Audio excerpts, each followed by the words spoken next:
Hey folks, this Babbaginator. We're back in Long Dark, currently hanging out in Mr. Lake. Our time is starting to run low.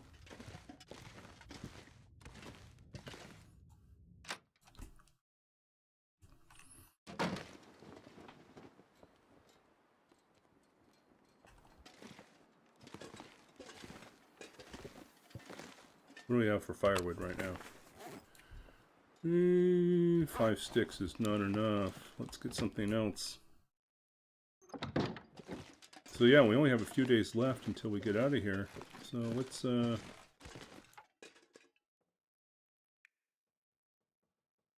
grab.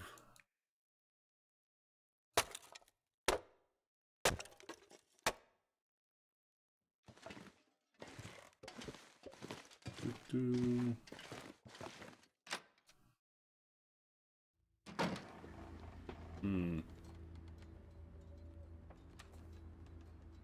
9 matches. We're almost out. We did not find any new matches. Wow, we're going to be in Fire Striker territory soon.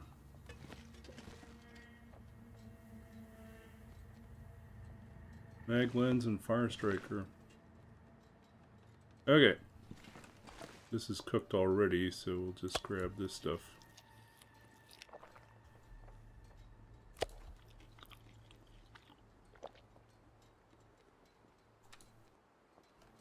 We're going to need more water.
Okay.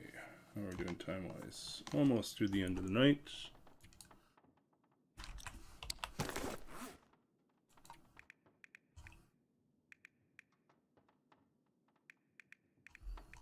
Torch is fine.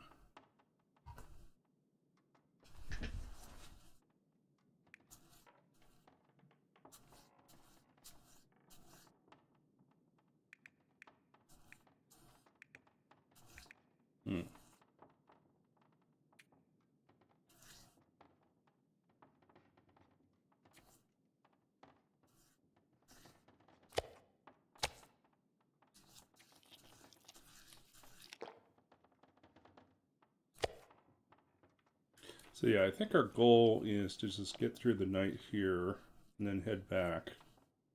Trappers, well, either way works, right? This is a straight line to the exit. The other way is also a decent way out. I guess either way works.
I'm not going to be able to carry this load for much longer.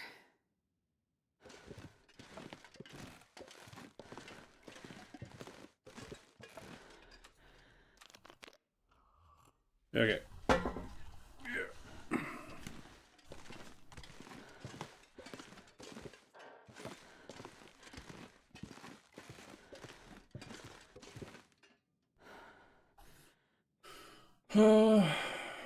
Do we really need to do anything with the bear coat at this point? Not really.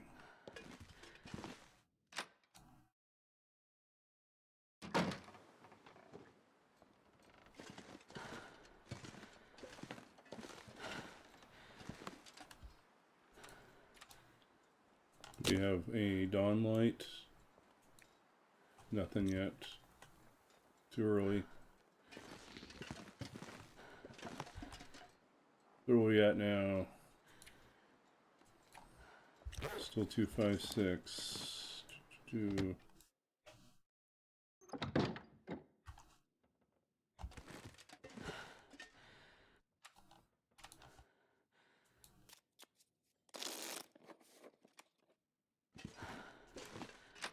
Want Meg Wednesday? Come on.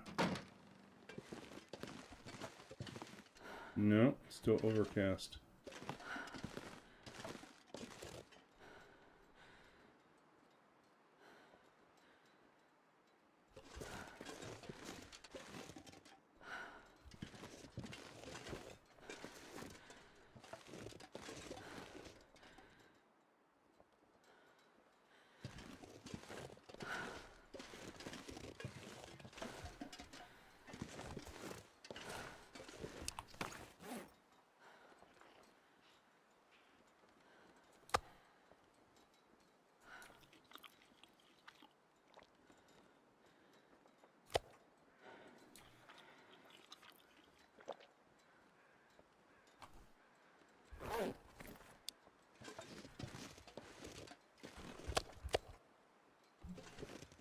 Okay.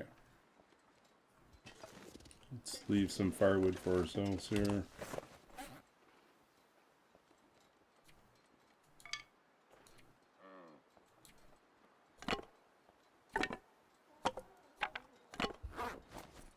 Oh, there's deer out.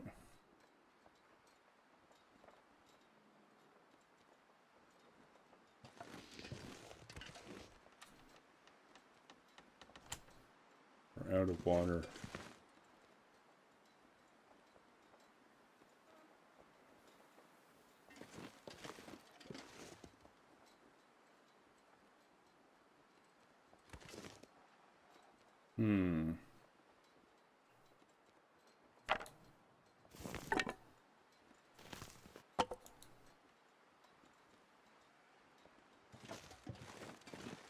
Try waiting another hour and see if we can... Well, let's see if we left any water behind. I don't think we did. I think we took all our water already. But, could be pleasantly surprised. Nope. All gone. Okay.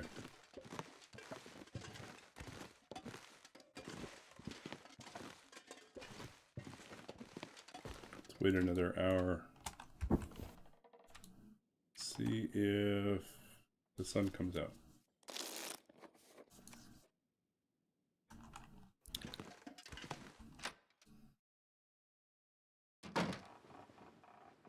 Nope, fail. Did not work. Keep waiting for Maglin's. Maglin's Day. Not happening.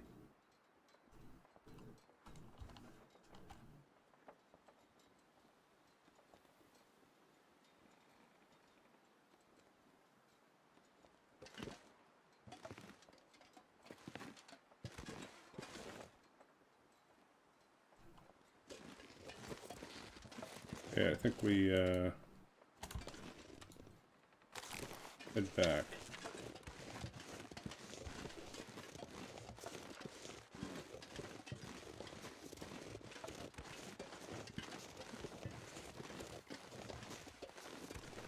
I've already killed all the wolves, I think. Pretty much most of the wolves in the area. Might have one left on this track. Let's see, if we keep spooking the deer, he'll find the wolf for us.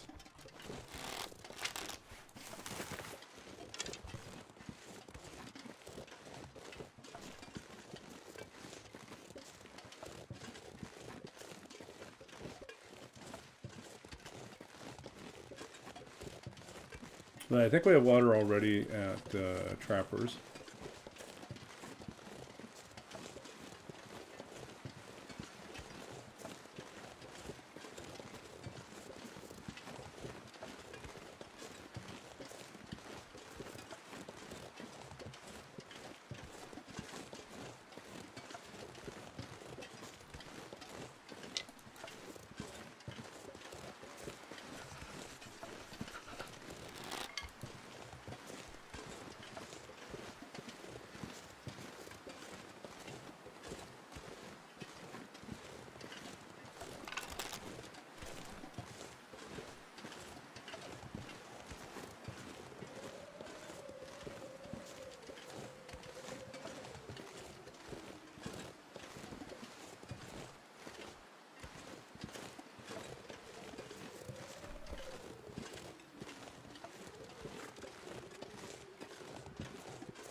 Did I say I hate being cold?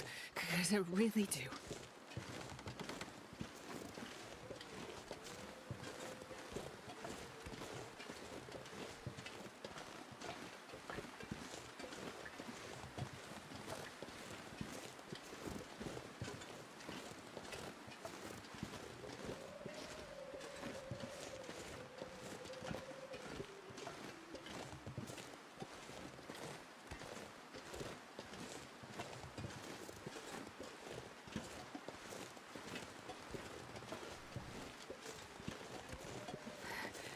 It's so cold.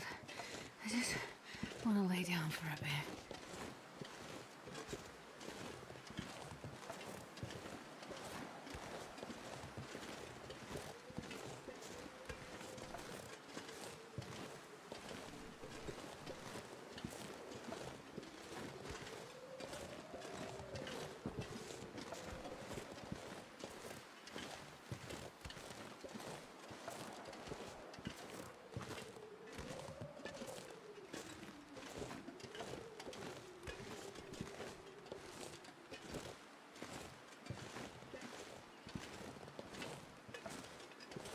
Okay, we're inching our way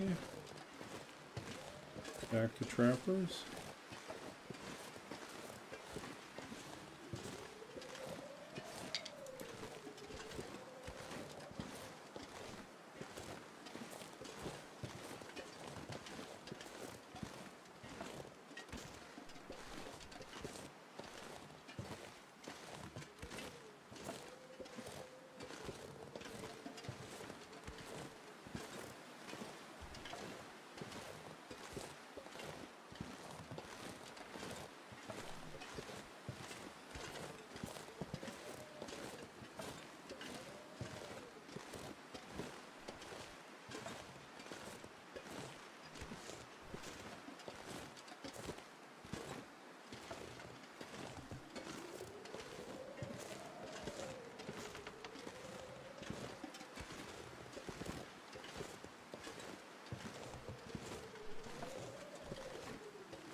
Yeah, just a big storm.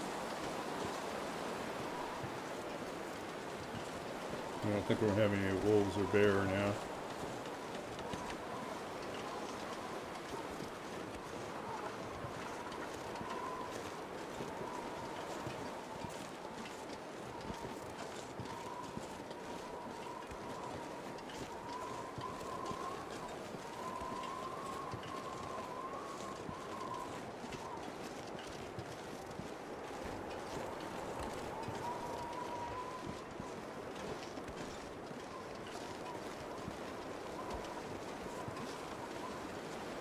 So yeah, I think our biggest problem right now is matches, because got 9 matches, and like a 22% fire striker and a 81% fire striker.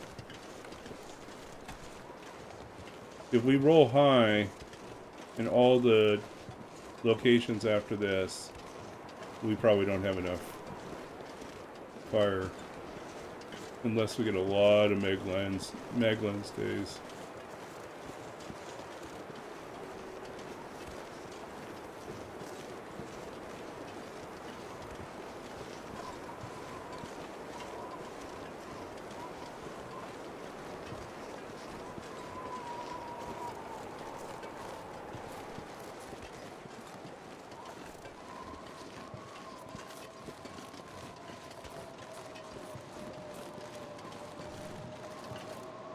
The deer?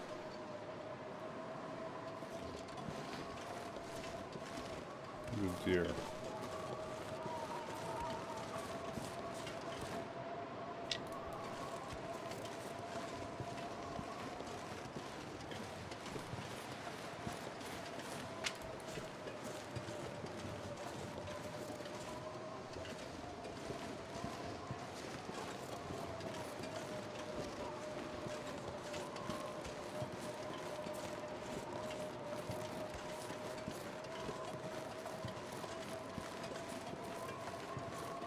Okay, only a few more days here and then we're out. Back into the Muskeg Forge.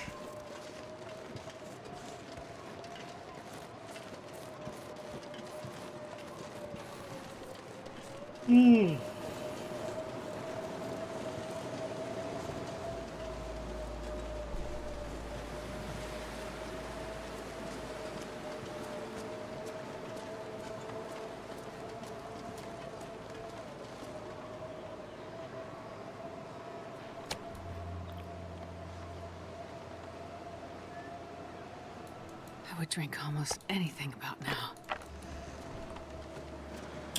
Yes, Astrid, you're thirsty. I can barely walk with this much gear.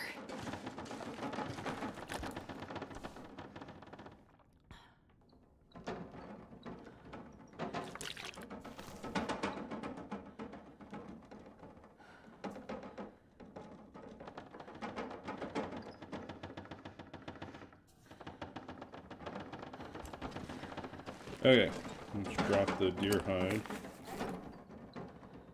which is almost done.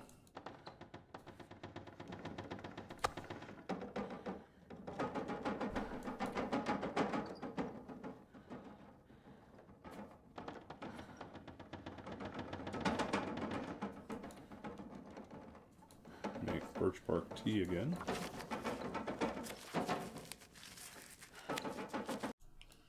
Yeah, so those of you who are joining us for the first time, we're doing a challenge called Roll With It. And if you want to learn a little bit more about me, you can check that out too.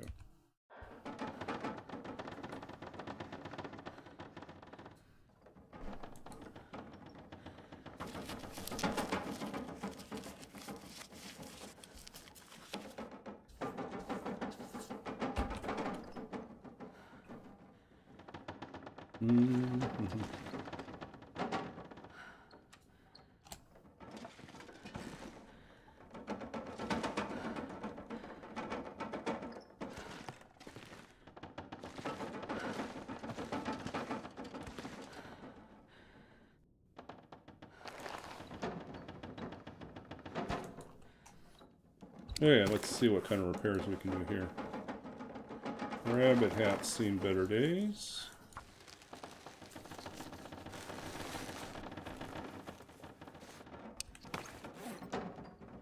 Need my deer.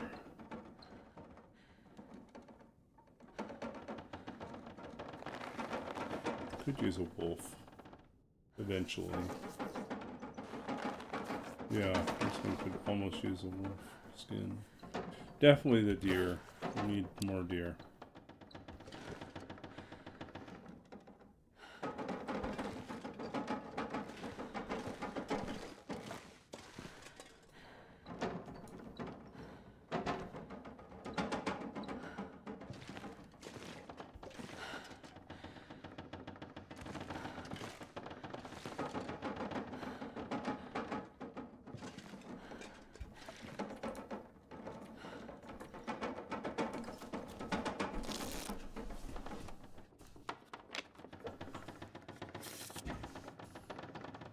Yeah.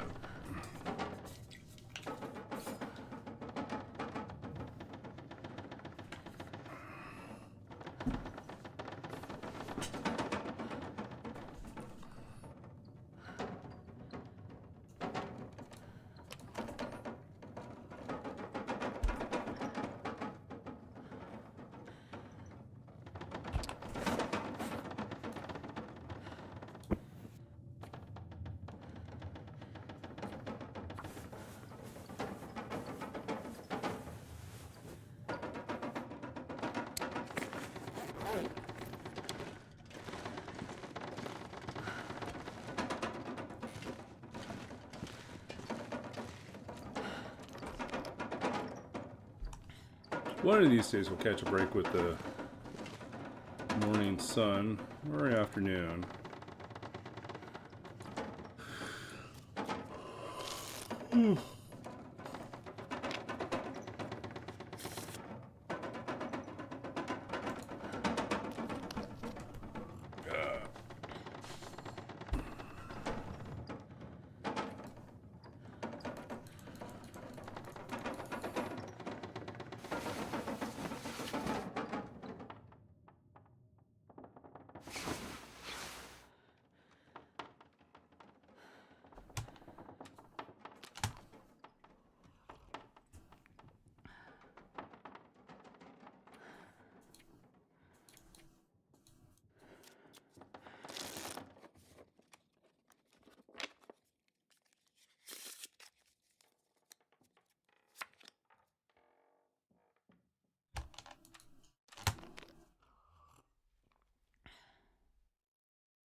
Eat all the scraps. Eat the big piece.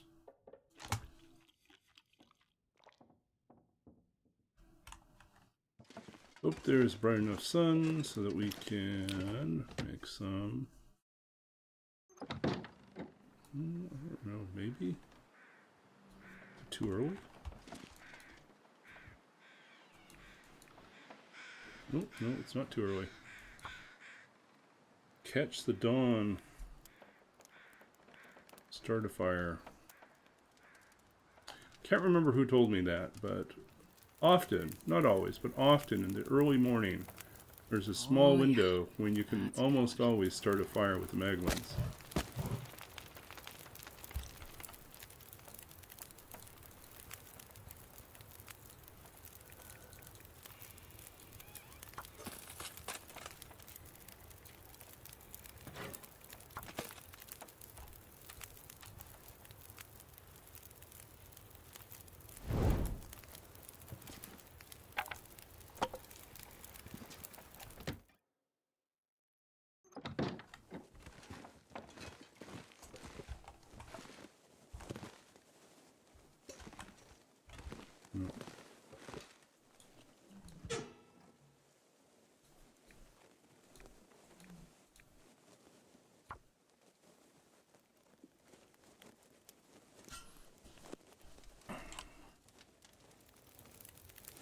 Come on, little fire.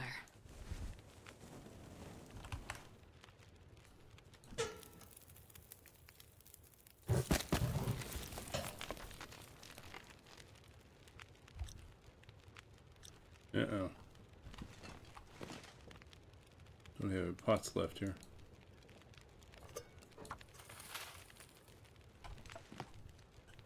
I think there is another pot somewhere. Or a can.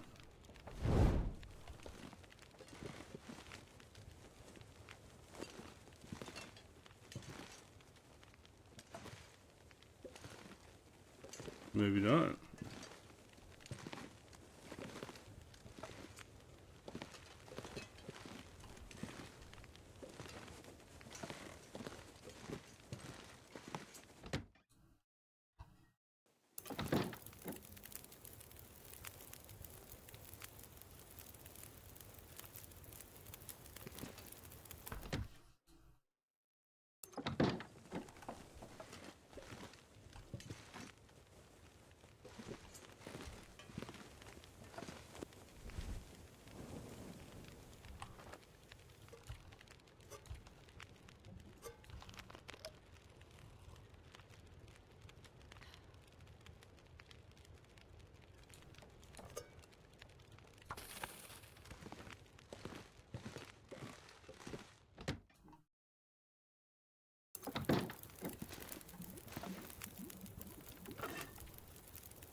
Okay, let's see here.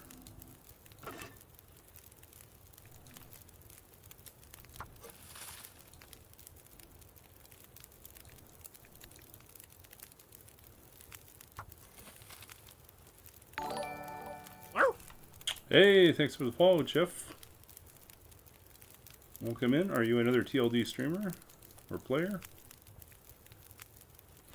We are in the middle of a challenge called Roll With It, where we, every time we go into a new region on Loper, we have to roll a die to find out how long we're going to stay. It's full of surprises. You're brand new. Okay, welcome in. How long have you been playing?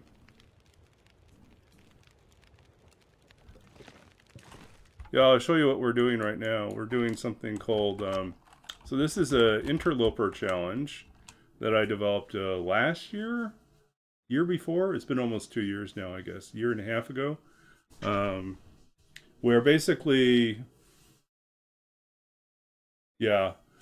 So if you try the open sandbox, the survival mode, there are different settings, and there's like, what is it? There's Pilgrim, which is like none of the wildlife is aggressive, and you could basically, and there's lots of loot around. You can survive indefinitely. It's great if all you want to do is just experience the atmosphere of the game and to explore the territories and not have to worry about hunting and not have to worry about being hunted or attacked by other things.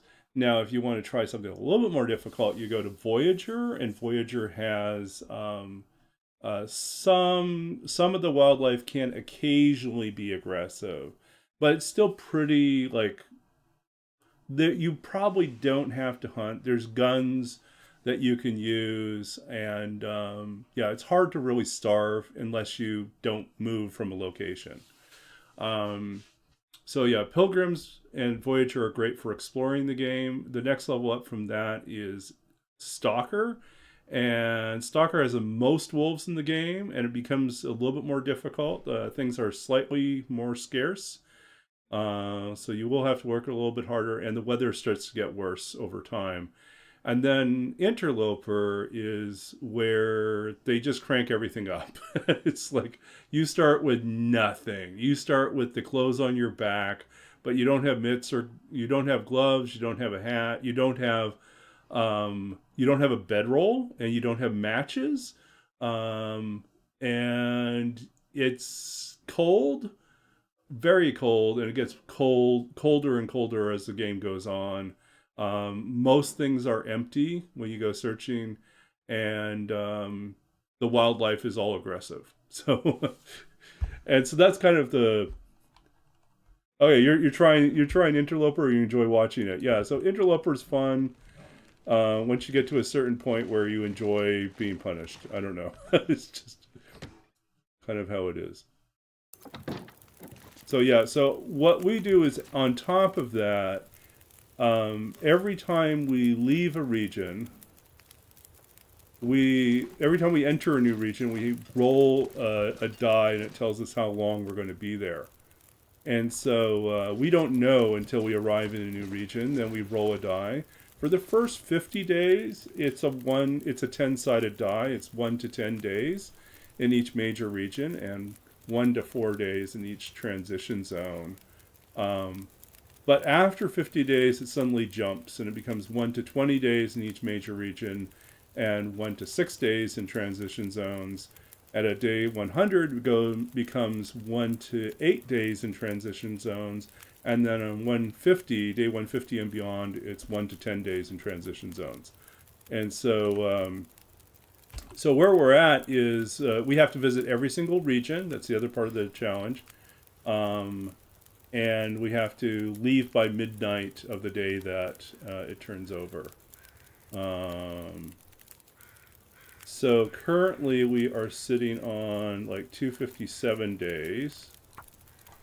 So my personal best, the best I've ever done in this challenge, and an Interloper in general, is 262 days. So I got to 262 days and died in Blackrock, which was my last region. I had visited everything. I was almost done with the challenge. And then I got to Blackrock and died, and it was really sad. Kind of heartbreaking, honestly. So we will probably be much longer than 262 days, because we misplaced a hammer when we needed to go and do a second forge. So now we have to bring the hammer that we left in Mystery Lake back to Forlorn Muskeg again and do another forge. So it's adding another potentially 40 days to our time. So yeah, that place is just death. It really is. It's like, I can figure out how to survive in every other region, including, get this, I went to the new area and got to the zone of contamination and rolled 20 and stayed 20 days in a brand new region that I knew nothing about. And somehow we survived that. We killed a bear on like day 7, and that fed us for the rest of our time. But it was going to be a rough one, because the wolves there have no meat on them. They're all poisoned, so there's nothing edible. So it's a pretty hard region to get through. So we did that. So yeah, that's where we're at right now. Is we started off in HRV, and we've been pretty much everywhere at this point. The only places we haven't visited on this run are Keeper's Pass and Blackrock, but we have to pass through some of the regions we've already been through. And our current problem is that we're low. We're really low on matches. We do have a mag lens. We do have... This pack is getting too heavy to carry. We do have a mag lens, and we do have 2 fire strikers. One at 22, I think. And the other one at... What is it here? Fire strikers are at... Where are they at? 24 and 79. So... They're That might be enough to get us to the next place where we might find matches. But otherwise, yeah, we're at like maglens and 9 matches. Does not inspire a lot of confidence in me.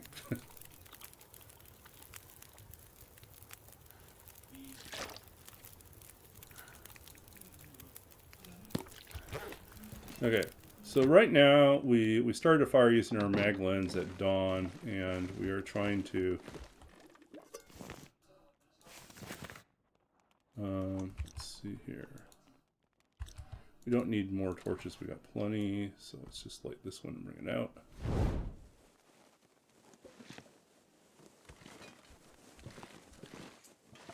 Okay, we got 2 cured black bear, and then we got another one. And ooh, we got, okay, and we got these guys. Okay, there's work for us to do here.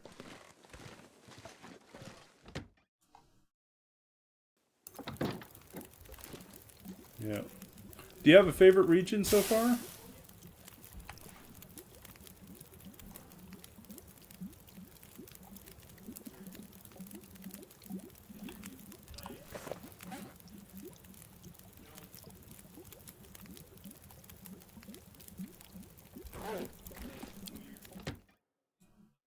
We're in it. Mystery Lake. Mystery Lake's a good region when you're starting out.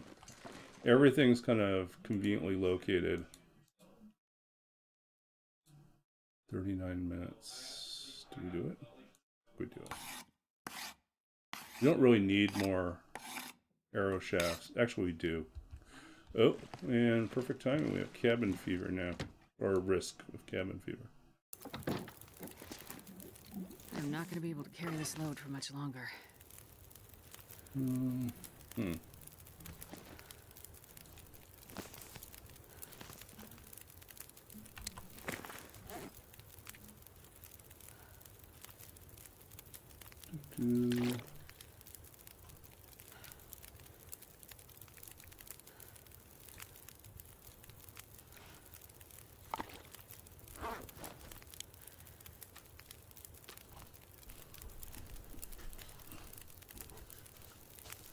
Yeah, 100% chance of a hammer.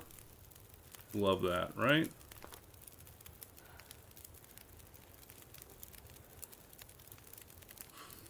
Need to spend some time outside avoiding cabin fever risk. It's only 20% right now.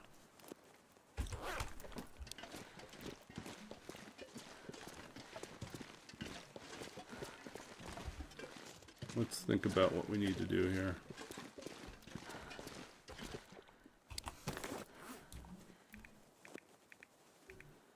Too many torches.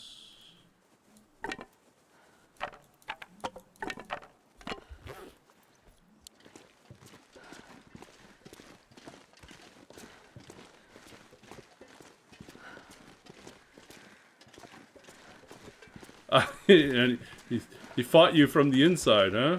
Gave you the parasites. Yeah. Parasites in Loper are no fun. It's 20 days of recovery. Sometimes the bear doesn't kill you and the parasites kill you because you simply run out of teas or antibiotics to cure yourself.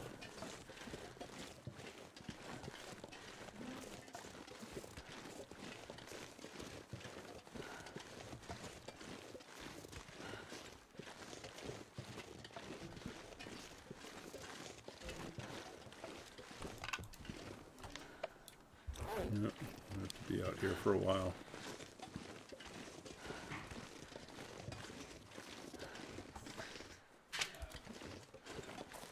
Yeah, I had a, I think the fastest I dealt with the parasites, it's the same amount of time, but in-game it felt faster. Why? Because I had broken ribs at the same time. And so I was able to cure both broken ribs and parasites pretty quickly because you're always fatigued, so that means you can always sleep. And I was in the whatchamacallit, the basin, Milton Basin. So I just slept in the cave, and that was a great way to power through like broken ribs and parasites at the same time.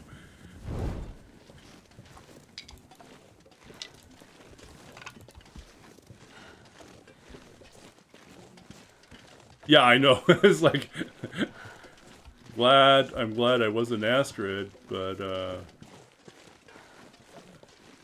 yeah, there's sometimes where you think like you really don't need a full immersion experience. I do not need to have parasites in order to enjoy this game. Like Astrid can have parasites. I, as the player, do not need to get parasites. Or diarrhea. Or twist my ankle. You know, have this force feedback, you know, bracelet on my, or anklet on my ankle, and have it wrench itself so that I can feel the same pain. No, don't need that level of accuracy and immersion. No. Ooh. So Jeff, are you whereabouts are you from? Are you like Canadian, American, UK, New Zealand, somewhere else?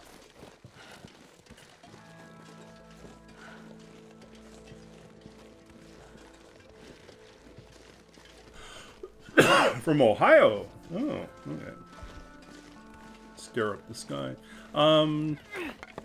I'm in Vancouver, BC right now, actually. Same place. Well, I'm not in Victoria. I guess Hinterland, who makes the game, has offices both in Vancouver and Victoria.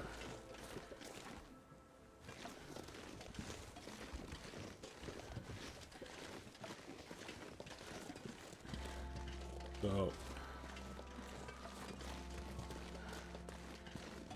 yeah, but before this I was living in Saskatchewan, Canada, and Saskatchewan's weather and cold is very much like Great Bear in here. So like, you know, I lived in Saskatchewan a few different times in my life, you know, when I was in elementary school and high school, and then later on I moved back just before the pandemic. I was living in the States for a long time, moved back to Saskatchewan to spend some time with family, and it was 2019, and it was like a step back. It was like, man, winters are just as miserable as before. But yeah, it's gets down to, oh, let's see, with wind chill, the worst day I remember as a kid with wind chill was minus 63 Celsius. Without wind chill, just the temperature, it was like minus 43. And the winds were so strong, it felt like minus 63. We were colder than Siberia that day. It was like, and back then, we didn't cancel classes due to weather, so they still sent us to school, and they would send us out for recess. I was like, we got sent out, we bundled ourselves out, and went outside in minus 60 weather. These days, my nephews, you know, who are in Saskatchewan, my sister and her kids live in Saskatchewan right now, and yeah, they get a break, you know, they get school's canceled because of weather, and I keep thinking, what is wrong with you? No, there's like, no, it's good, it's safer that way. Yeah. I mean, you don't want to be out in, like, exposed skin freezes in under 15 seconds weather. That's just absolutely miserable. Your gasoline might freeze overnight is also not something you ever want to hear. Or you're close to the same temperature as, what was it, Mars or Pluto? You know, I can't remember. Not Pluto. I think it was Mars. It was cold as Mars. can get like that sometimes. Uh-oh. How do we mess this up? Uh-oh. Oh, okay. I see the problem.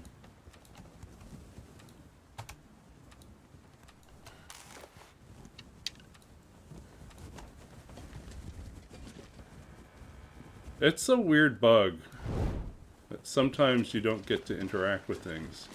So you have to keep switching. But yeah. So, super cold. I remember that. Super, super cold. I'm a writer. Like, right now I'm back in school doing a master's in library science. But before this, I had already done an MFA in creative writing and a PhD in literature and creative writing. So I've got a little bit too much schooling now. Overeducated. Yeah. Underpaid. Yeah, that's the usual. But in any case, what was I going to say about that? Oh, so I'm a writer. I'm the author of 2 books of poetry, and you'll sometimes catch me reading on stream. Like, people can either request, or if at the end of the stream we haven't read any poetry, I'll read a poem at the end of the stream. And sometimes I read other people's work, and sometimes I read from my own books or newer work. And so there's a few poems in the first book that are very much about Saskatchewan, and they also feel very TLD. And so I might read one of those later on in the stream.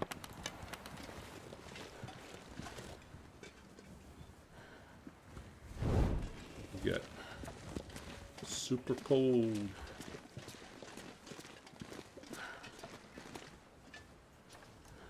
Man, we walk around all this time and got nothing. Nothing. I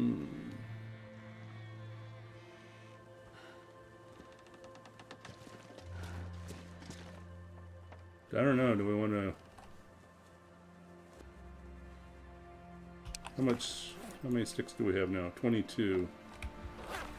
Do we just make more water? Stockpile water here, I guess? Maybe.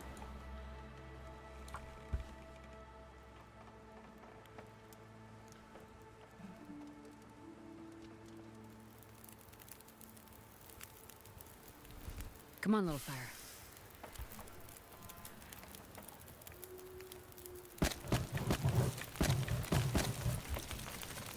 Yeah, we'll make more water.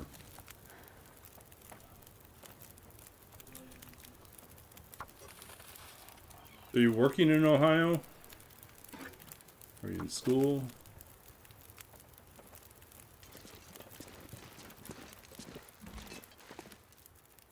Doing something else? Sounds like the wolves are back. You killed a whole bunch of wolves earlier, but they're starting to come back.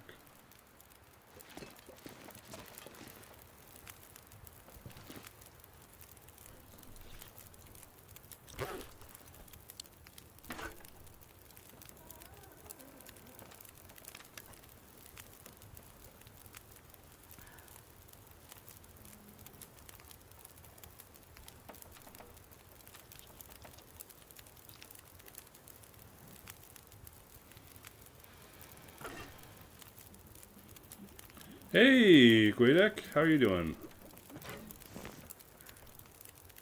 Hope you're doing well. We're just counting down the days until we can leave here. Getting close. Let's see. Let's do some shout-outs here. I don't know, Jeff, if you stream, but we'll give you a shout-out. Yeah.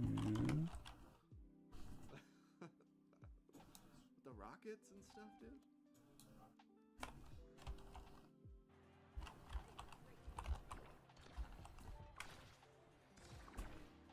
I was gonna play Juliet, but I don't like playing against the same champion. It's just not very fun for me.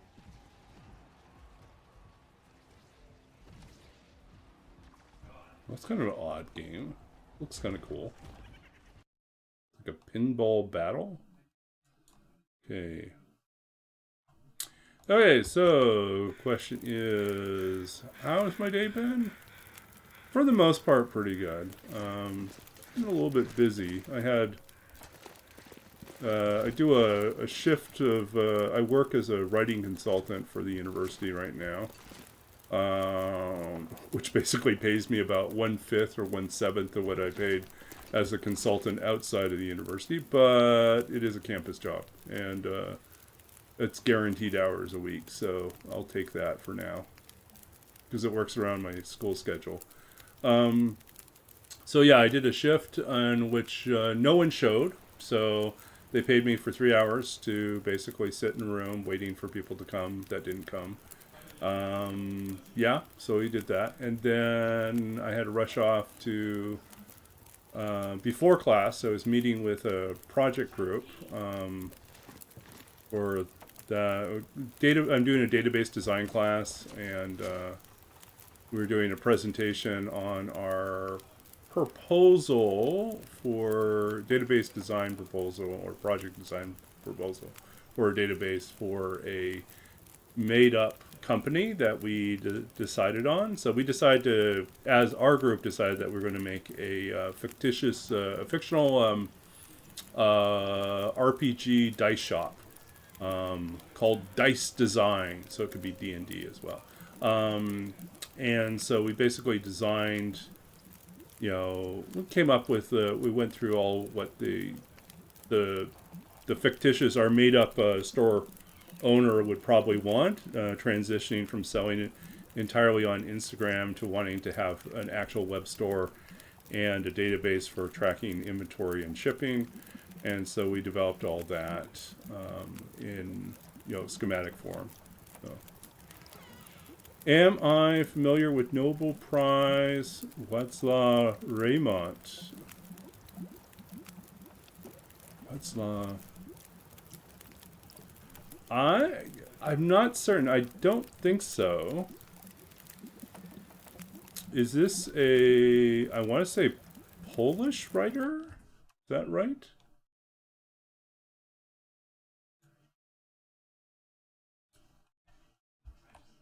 Yeah, Polish writer. I think the names come up.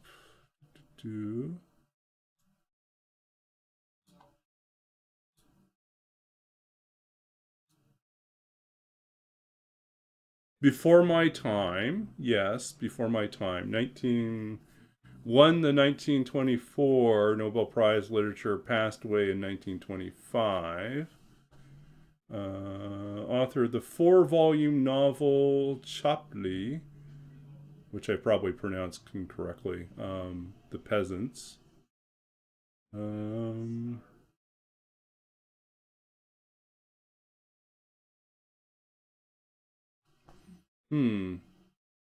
Yeah, I don't think I know anything about Raymond. But do you recommend I check him out? And is there a translator remake of the movie? Of which movie?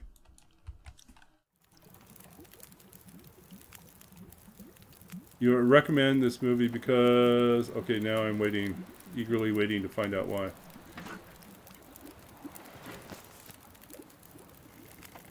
Oh. I can barely walk with this much gear.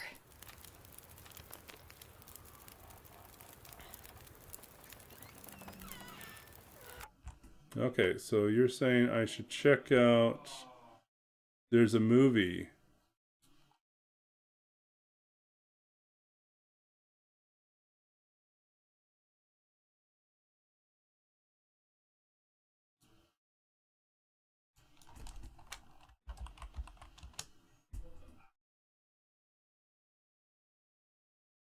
Oh, The Peasants. 19... Is this the 2023 film? Is that what you're talking about? Animated historical drama? Painted animation? This seems kind of cool. I would probably enjoy this. You're right. I probably would enjoy this. Huh. Okay. On my list. Yeah. Okay. Thanks. That's a great suggestion. Yeah, I have a wealth of recommendations for a bunch of other things, but yeah, I'm less familiar with Polish writers, and I think there's a handful of Polish poets that I'm familiar with. Let's see, what are we on here?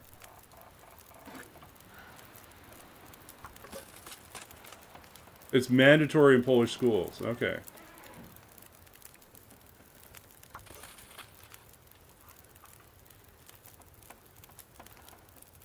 So yeah, so like probably the best known Polish poet that I know is Czesław Milosz, um, who I believe is, yeah, Milosz is like a huge name. I think both in among Polish literary folks and also among like U.S. literary community. Just a lot of admiration for his work, and he's also been translated a lot. So Milosz is definitely one of the ones that I'm familiar with. Trying to think of some other ones. Yeah.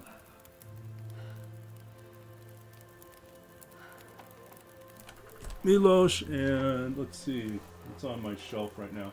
I have a limited selection. Back home in Saskatchewan, I have over 1,500 books, and I only brought 100 of them with me. So at some point I will reclaim my books.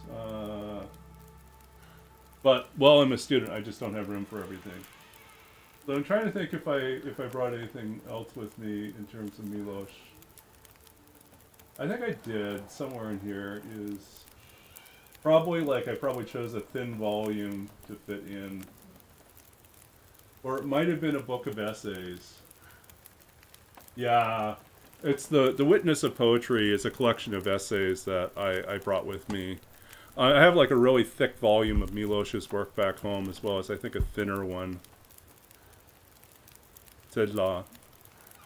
Oh, your dad's named after Milosz? Wow, that's a big suggestion of how important he is, right?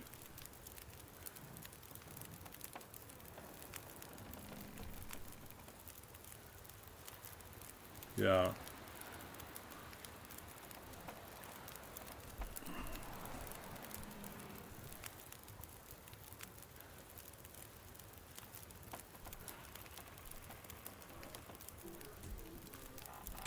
Okay, how's our cabin fever doing? Well, all that work just to get us down to 19%. Not good. Taking the slow and steady route to.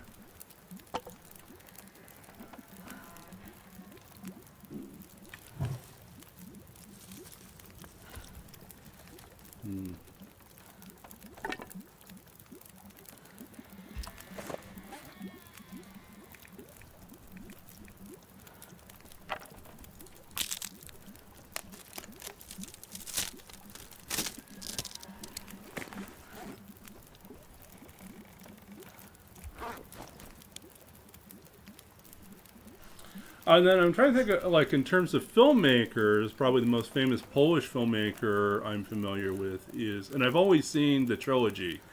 And if I say the trilogy, you know who I'm talking about, right? It's, what's his name? Kieslowski? Kieslowski, right? Yeah. Like, red, white, and blue. Blue, white, and red? I'm trying to remember the order. But I remember seeing blue. You know which one I'm talking about? Is this one a little bit before your time? Kieslowski. Krzysztof Kieslowski. Let's see if we get him. I'm slaughtering names. I apologize. The Polish is not my. Yeah. Tricole, yeah. That one, yeah. Yeah, I saw them like years and years and years ago. You know, how long ago? I was in a completely different career back then. I was, would have been early 2000s,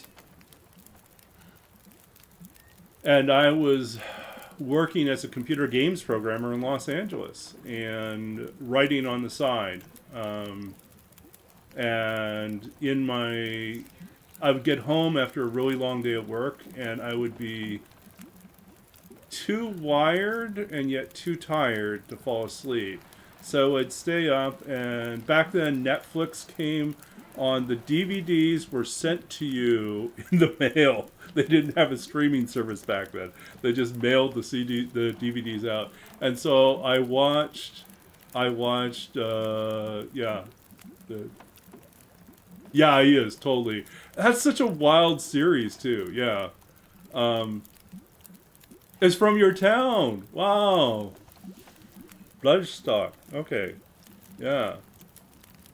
Uh, so yeah, so I watched them, you know, in the late night, early evenings before I would finally be able to fall asleep and then wake up and have to drag myself back into work. I did was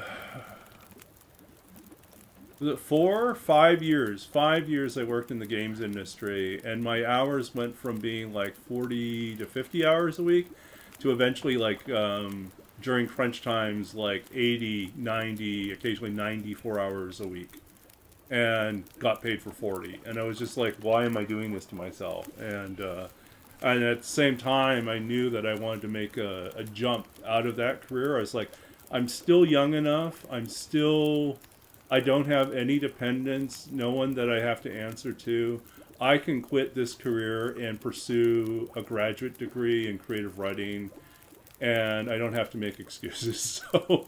So I figured the best time to do it was then, and I did, and I was very happy because I went from feeling like a cog in a very large machine where people kept on, like, our managers would bully us and threaten us, and HR was terrible with us, to like going into a field where people wanted to hear what I had to say, and I was treated as an individual, and my creativity, my innovation, my insights were all valuable. And so, like, I love being in the field of writing. And I went and did the PhD with the full intention of working professionally as a university professor. But unfortunately, I graduated at the wrong time. I graduated in late 2015, and in 2016, you know, the U.S. had a new president, and suddenly immigration situations became very, very complicated. And I was a Canadian in the States, and no university wanted to hire me because of immigration paperwork. And so basically, I got shut down. I tried for a number of years to get my way through a green card process, and I got almost all the way to the end, and I just realized it's still not going to make a difference. The job market's already saturated, and you know, even if I come in with a green card in hand, it's just too much competition. I don't have really a good chance. So I left and went back to Canada. So okay, so you were saying, let me catch up here. You had a few other recommendations. Uh, okay, Christoph Bakzinski. I have to find another one. Oh,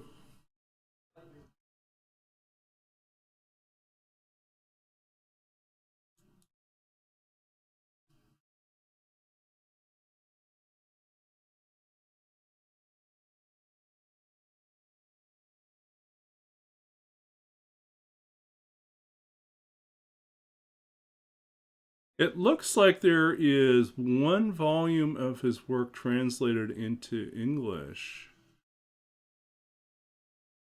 and then also some of his work in Wow.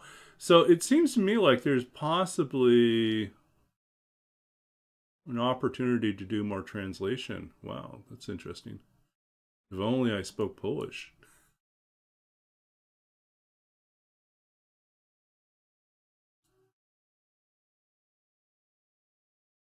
So he's a lot like in the English language, for the same time period, it's Wilfred Owen. Owen was like one of those World War II poets that died tragically young, but was prolific, wrote a lot during his time period. So Owen and yeah, so there's like a number of interesting ones too that I'm familiar with. But yeah, okay, you're giving me homework. I got a bit of a vacation coming up next week. Maybe I'll be able to start tracking things down.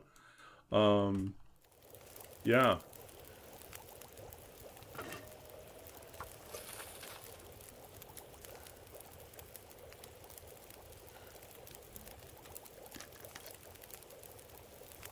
Your dad's a teacher. Well, see, that's good. And you're a big reader?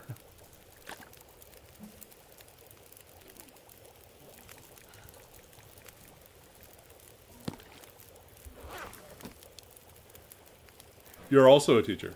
Yeah.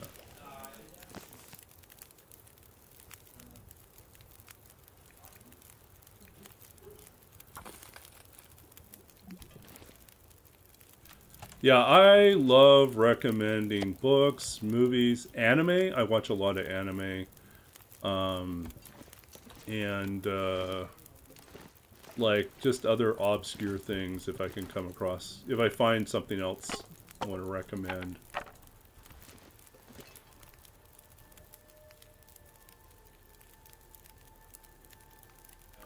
I've been meaning to do. I'm gonna sit down. I think maybe sometime this week I want to sit down and make a list of my recommendations for recent anime.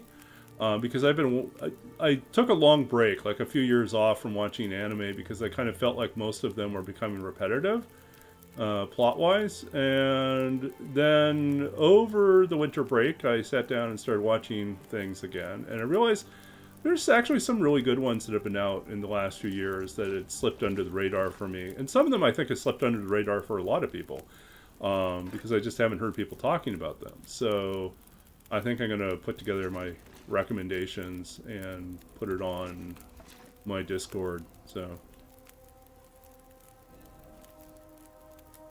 yes, I think it's a challenge. And I think sometimes people are afraid to talk about things that they're passionate about because they're kind of conditioned to think that especially online spaces or social media spaces are not places where you can engage. It can be scary to engage in intellectual talk.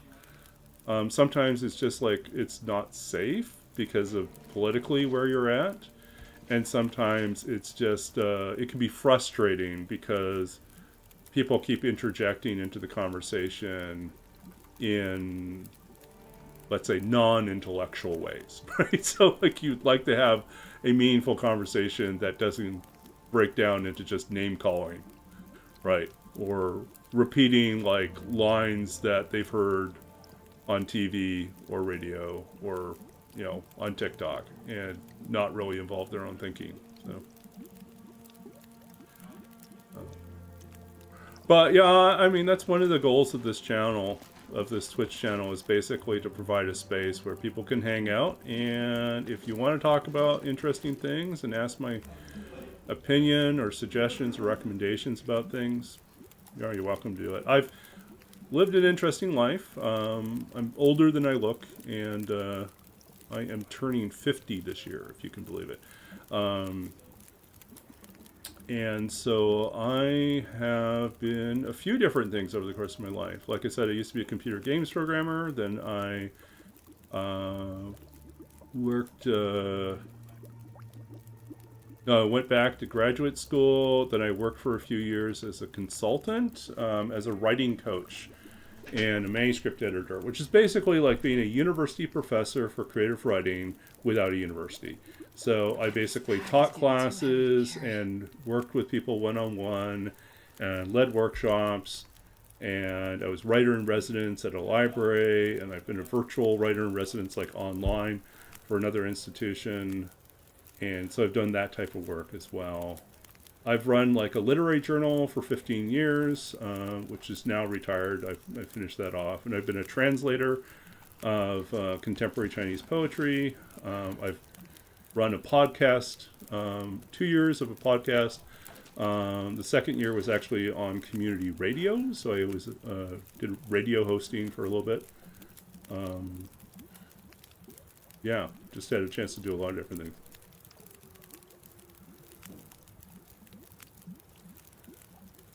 Yeah, so I've had plenty of opportunities to do things. My father told me, like, he said that he said in his lifetime, he ended up changing careers and jobs, like, he said, like 5 or 6, what was it? Yeah, about 5 or 6 times. And he said, in your lifetime, you will probably change even more than that, and almost certainly wind up doing something in a position that doesn't exist at this point in time. And I thought that was kind of crazy, but he was right. It's like a lot of, like, Twitch didn't exist back then, right? And like a lot of the work that I do wouldn't have existed back then. You know, the fact that I can teach classes and I can work with people one-on-one, you know, as a writing coach, you know, from here, wherever I'm at, like right now in BC, and I can have clients, you know, all throughout the United States and Canada, occasionally like in Costa Rica or Dubai, you know, it's just like all over the place, and there's no real restriction. It's like something that would be impossible, like, you know, 20 years ago. So yeah, it's one of my favorite things. It's just to teach people.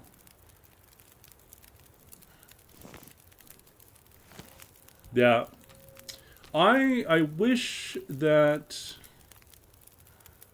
there were more, like, I wish right now, one of the big problems with universities, both in Canada and the United States, is that they have become businesses. Like the people at the top, the administrators, they run it as a business, which means they look for profit. And that means that they don't prioritize, they treat the students as customers, or really the students' parents as customers, and they don't really think about, like, what does it mean to educate? What does it mean to become an informed, rational, critically thinking individual?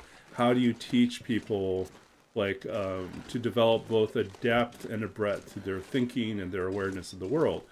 That unfortunately has disappeared as a priority. And you'll find individual professors still care about that, but university administrators, they don't.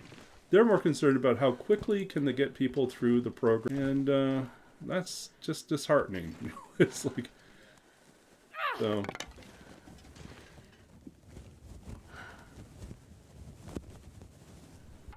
Okay, what did I miss here? You have the urges to see the world, yeah. So that's one of the things I do like about, you know, what I was doing as a writing consultant, writing coach, is that because all it depends on is a stable internet connection, I could be anywhere. I mean, that's one of the reasons why I moved back to Canada, was I was like, you know what?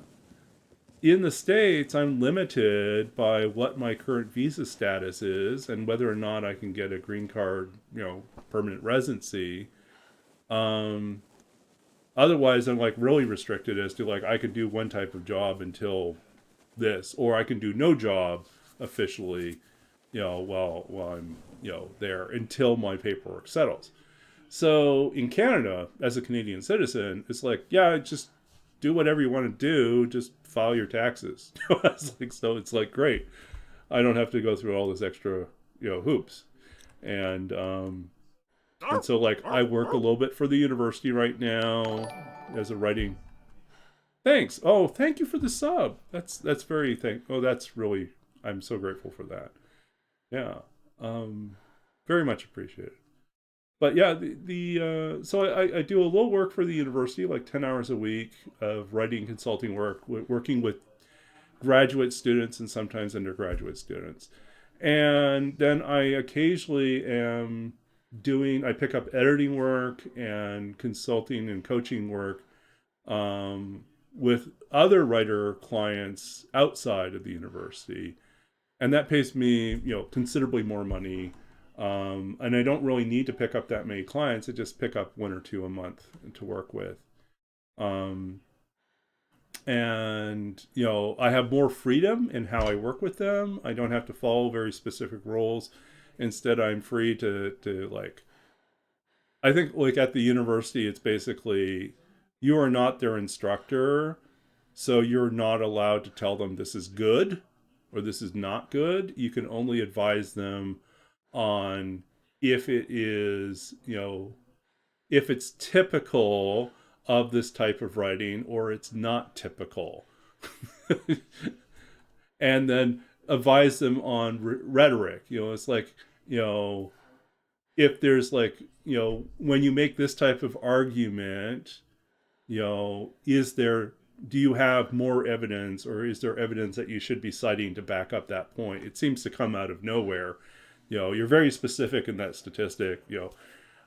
Is there another source you're referring to? And so it's like that. And I feel like I'd rather have just a very direct, frank conversation with people about their work instead of kind of dancing around it, so that we don't step on the toes of the instructors and we are like trying to stay in a particular distance away from the student.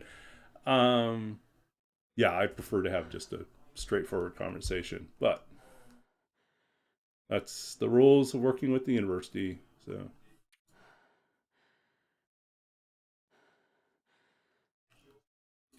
but I'm not staying with that job. My goal is this is probably my last semester in that writing consulting job with the university, and then I'm moving over to work that is either directly related with the library or is tied to what's called digital humanities, which is basically bringing technology and web technology and databases in service of humanities research projects, or and it could be as simple as developing an online research guide, and it could be much more sophisticated as developing a fully indexed database of correspondence or digital texts from a particular historical novelist or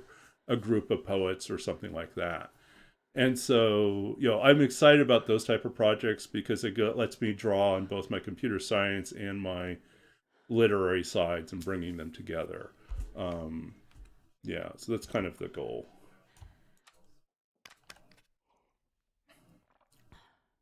But yeah, so that's what I'm hoping to do more of beginning in the. It might not be summer. It might have to wait until fall, but I'm trying to get the projects together.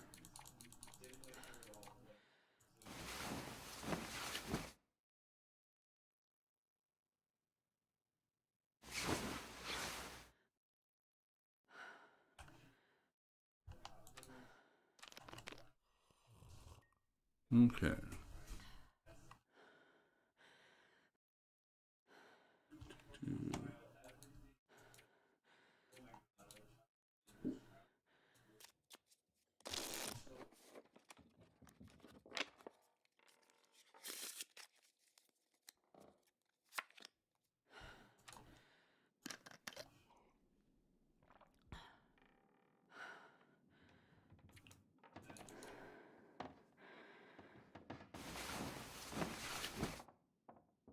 Do-do-do.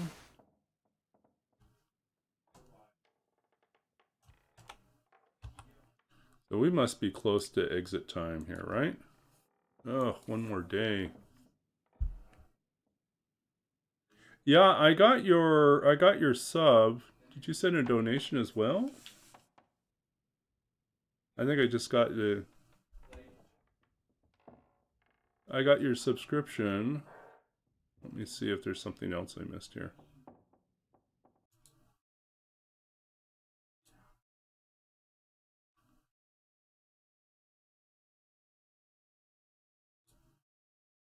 Oh, I did. Hey, thank you. I just saw that. You did do a donate as well.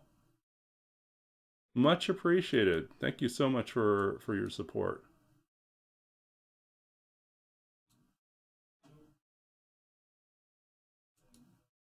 Huh. Okay. Wow. Very cool. Very much appreciated. Okay.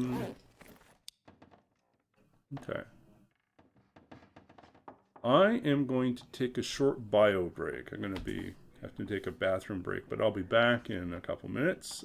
So we're just going to pause this here. And oops, wrong one. We'll be here. So we'll be back probably about, well, give me about 2 or 3 minutes. I'll be back.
Okay, sorry about that.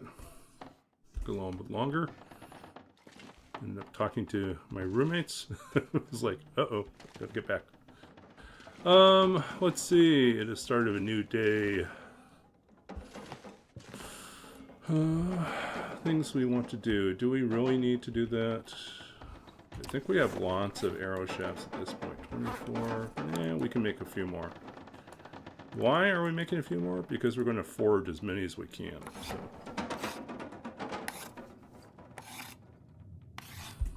Okay.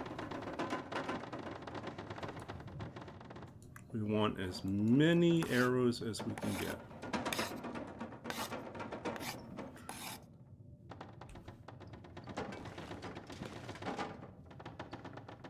I'm not going to be able to carry this load for much longer.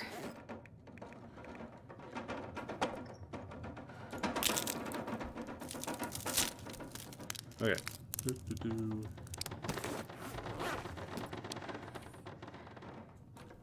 $258.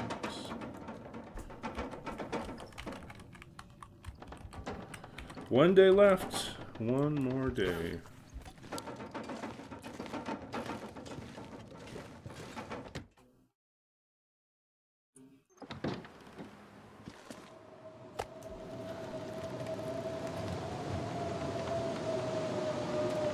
Just be glad we don't have to leave in this weather.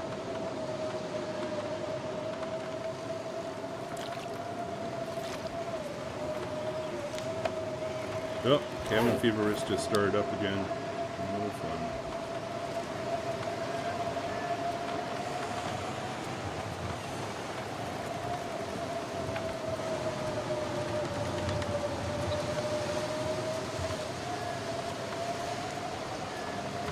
Wind block.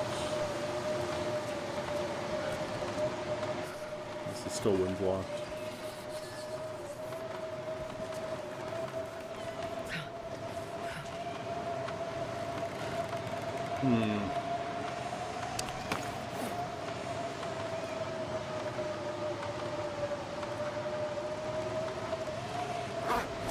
Barely walk with this much gear.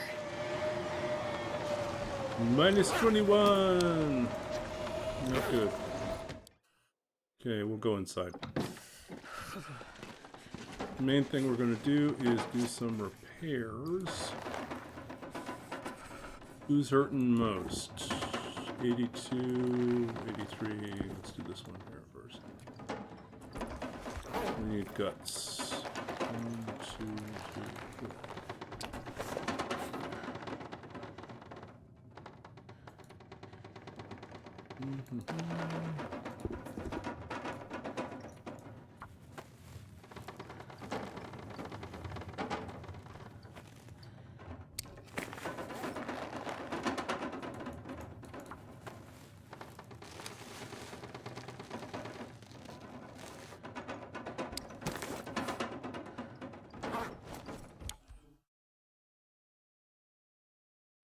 Maybe we should do something nice for Gwydek here. Do-do.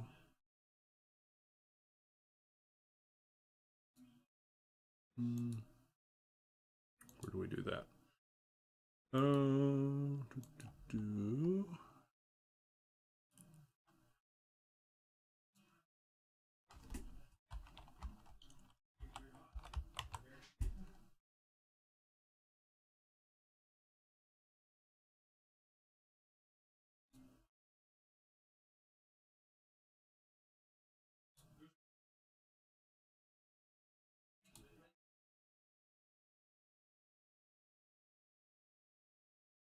Yeah, we're gonna do something nice for you, Gwydek.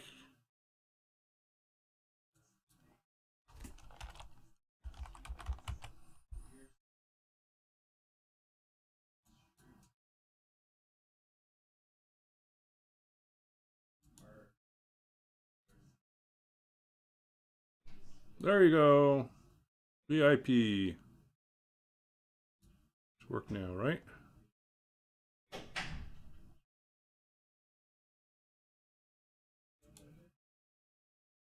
Yes, brand new VIP badge. There you are.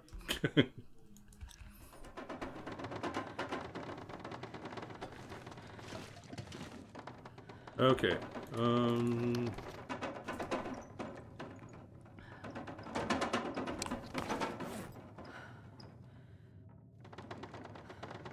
So 28. We're good. Why are we so heavy?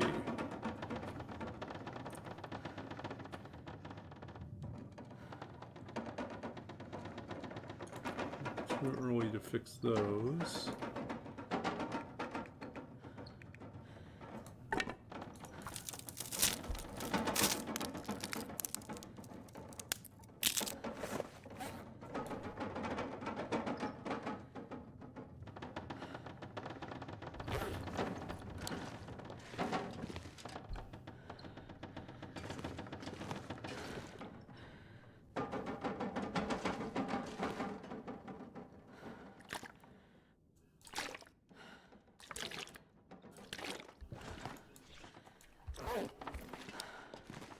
Sounds like the weather has stopped.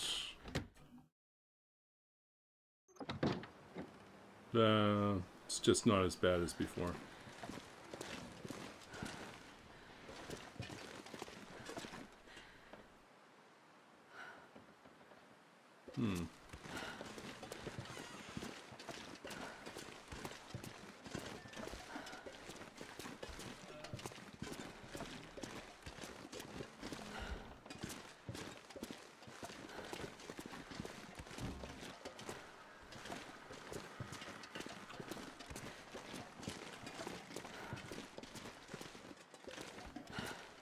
So one time, I just tell you a funny story about one time the moose showed up in here, over there, right?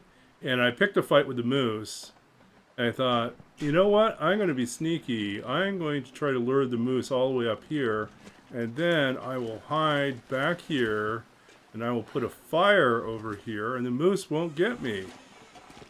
Guess what, folks? The moose got me. It's like the moose came in. I was like, is there even room for the moose to fit through here? And apparently there is enough room for the moose to get through there. Stomped me. Died. Well, I didn't die, but it got badly beaten. It was really silly.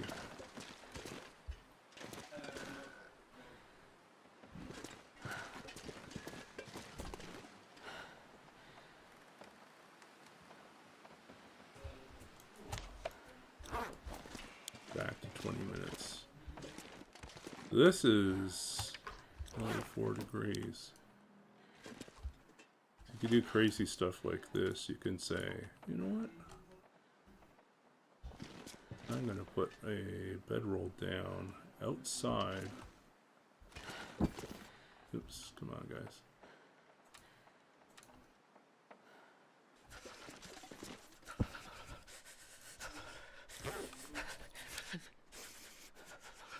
Because my bedroll bonus is 7.9. We'll just... Don't recommend doing this, but...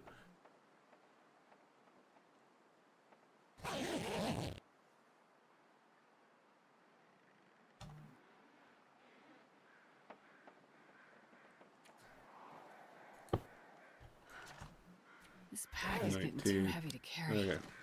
But it's Maglen's weather, so happy day. We can start a fire again.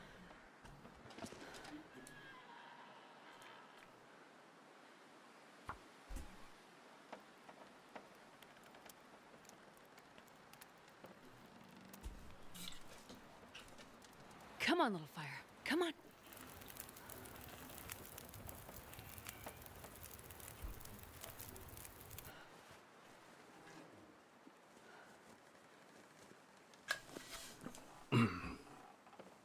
Let's see here.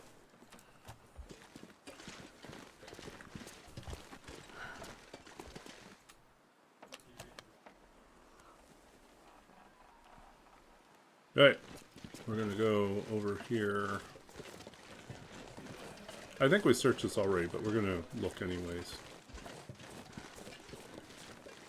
Pretty certain we searched that place already. We already searched the little stable barn thing. Ooh, shelter, whatever it is.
How many feathers do we have? 55.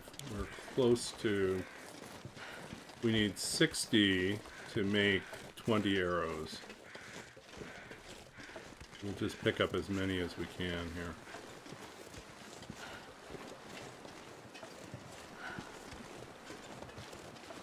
Yeah, we've already been here, right? Yeah, already searched.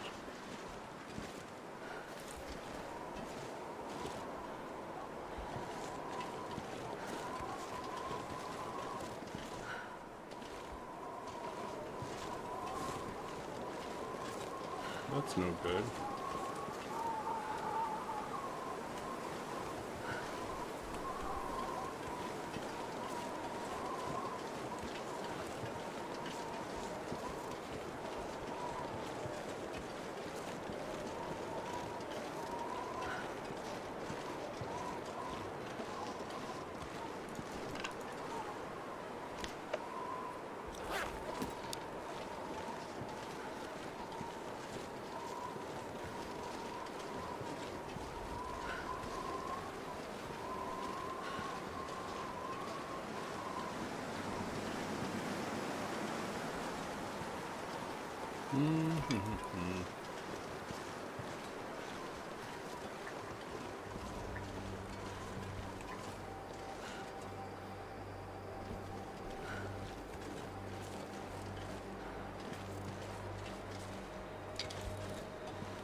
Too much wind.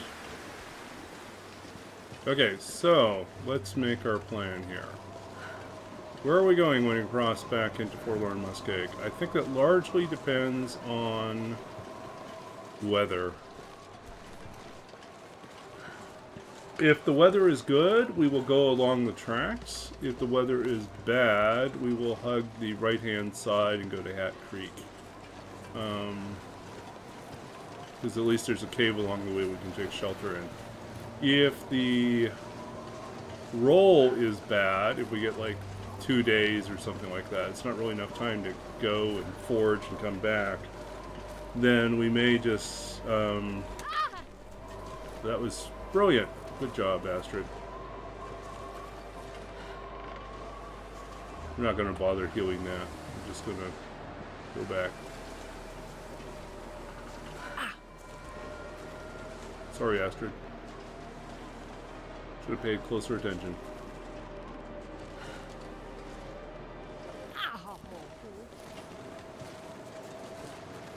Ankles are overrated anyways. Yeah. Ow. Now Astrid's walking like a sailor.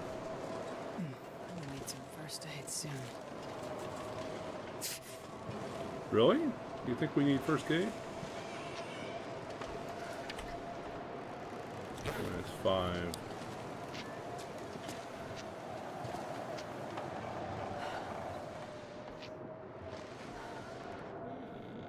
Well, this is kind of a wild one, right? We're wind blocked here.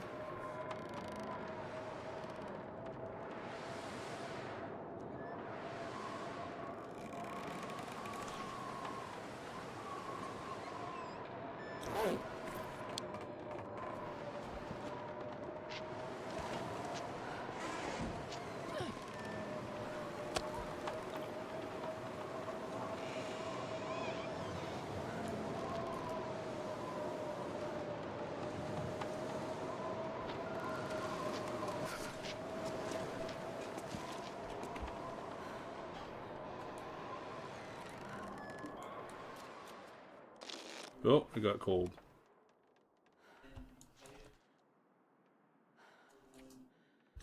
Still 19. But we got light, right?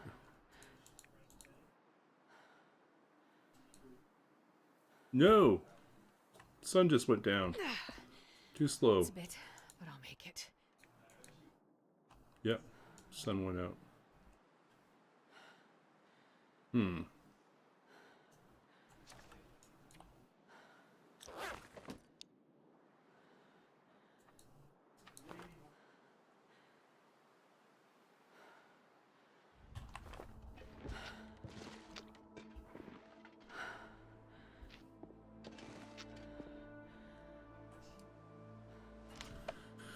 Uh,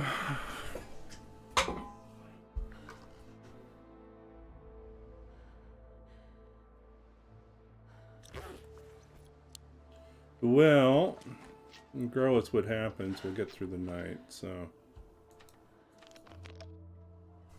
Hmm.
%.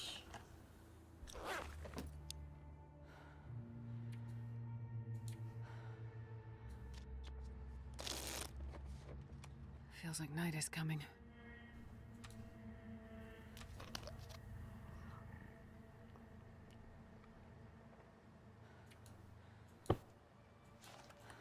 Cabin fever 9%.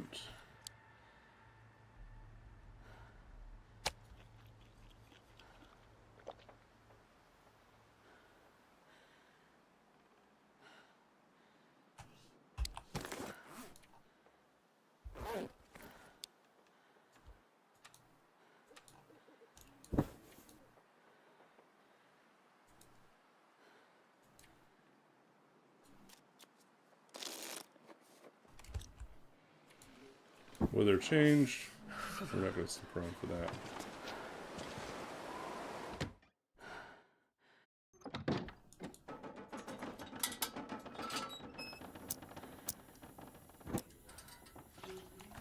Yeah, we almost beat cabin fever completely. Oh well. That smarts a bit.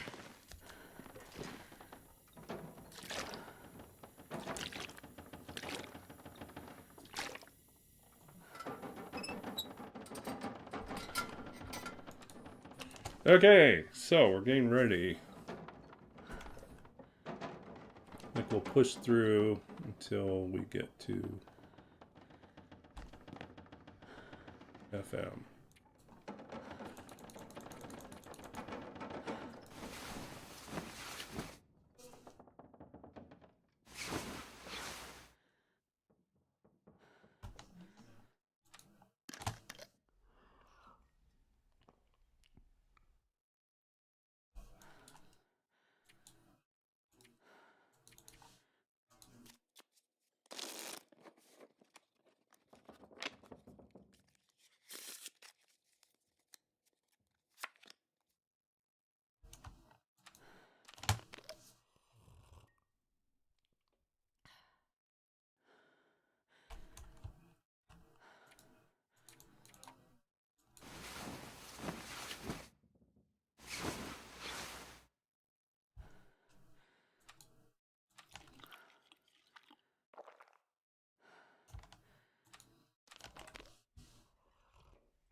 Workbench, water bottle. There we go.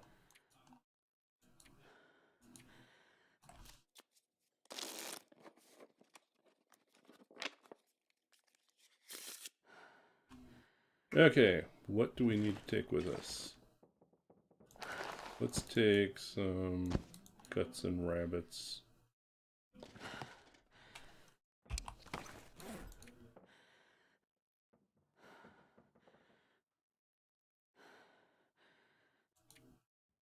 Do we really need them?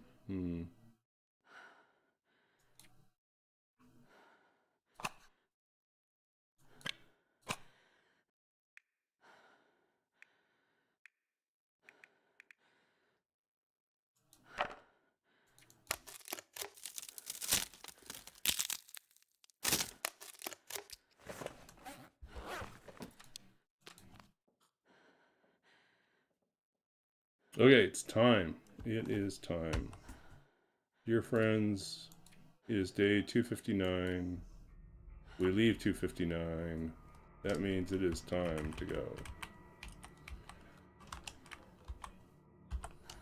Off we go to FM to forge.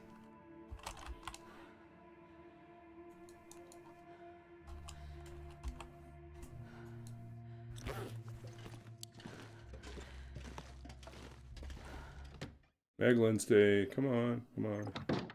Not Maglen's Day. Not good. Okay, well, we're forced to use, most likely use a torch.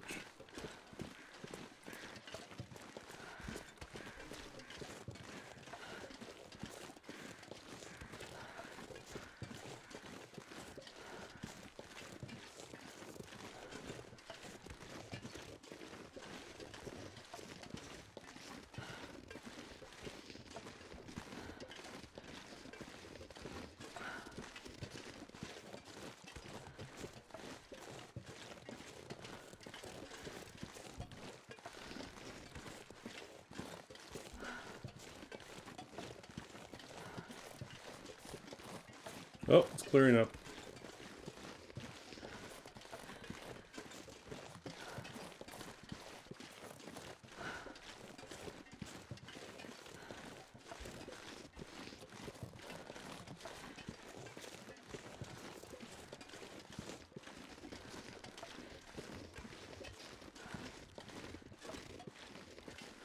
So I think, like it or not, we have to go to Hat Creek to pick up more coal.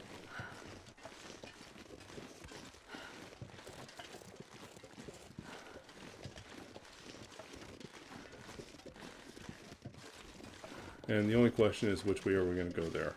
Across the tracks, or are we going to come down, or going around on the periphery? Which is safer, but a little bit longer.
So I'm trying to think what else is going on. Some of you may have already heard. I'm going to be going to Los Angeles in a couple weeks. I'm pretty excited about that. Spending a week in Los Angeles because the opera that I've been working on, I'm the librettist. I write the text for the opera.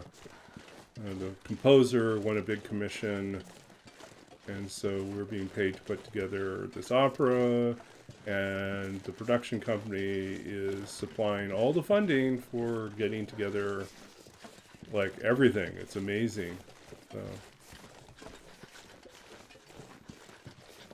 So I'm pretty excited. I get to go and hear the first workshops. So we're getting a chance to listen to the composer's work up to this point on some of the key scenes, and usually the more experimental ones. There's more questions about, this is how it looks on the page. How does it actually work once we get people singing, and once we get, all the instruments, once the orchestra is working on it, how does it actually play out? It's pretty exciting. But it's a weird schedule because all our practices and workshops are happening like 3 until 9 p.m. It's like afternoon, evening, because school is still in session, so everyone else has regular classes that they're teaching, or like, because we're partnering up with USC, University of Southern California, where both the composer and I did our degrees, my PhD and her, I guess it would also be a PhD in musicology or composing, can't remember. But anyways, it's pretty exciting. So yeah, we have a bunch of people willing to help us out. Been rehearsing and practicing, so. Oh boy, I'm starting to get tired. Okay, so this is the big moment. We're going to head over to FM and find out how long we're going to stay. And this is a run specifically into FM for the sole purpose of forging. We have plenty of food already in there, and so this works for us. We just need to have probably 5 to 10 days in FM would be plenty. Anything under 2 is, like 1 or 2 is probably too short. So let's hope we get a good number. If we get a big number, we still have plenty of food. We'll probably survive it, and we can hunt new animals too.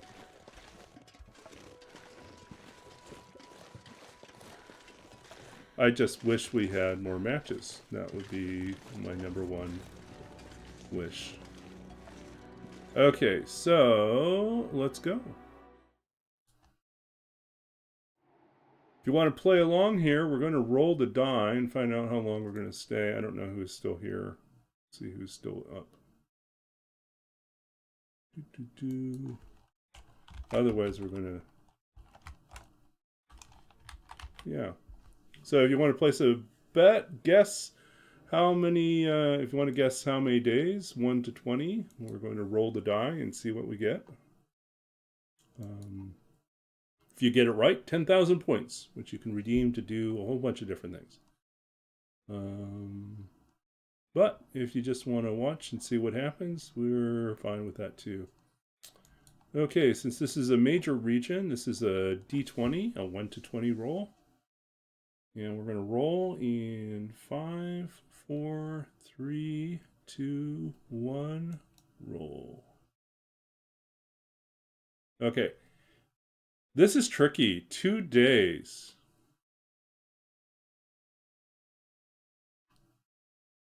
That means we have to get there to the forge today and get out. That's going to be hard. Oh, why is it 2 days? Why can't we get a good roll? Okay, so let's update this. 259 FM. Actually, this is fine. This is fine. 2 days means we've got... Yeah, we could make this work still. It's going to be a rush, a really, really quick run, but... Okay, so...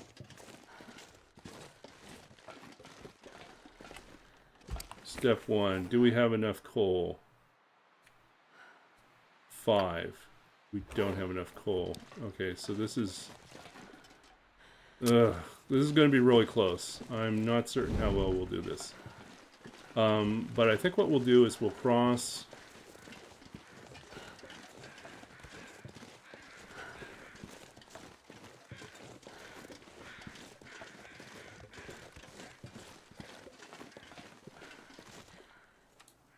pretty certain we shouldn't have a new bear out yet. But I think what we're going to do is warm up our keys. We're going to go to Poacher's Den. We're going to cross over to Hat Creek, pick up our coal, and then we're going to try to make a move as, like, hopefully the weather holds up, and we'll make our move over to Spences.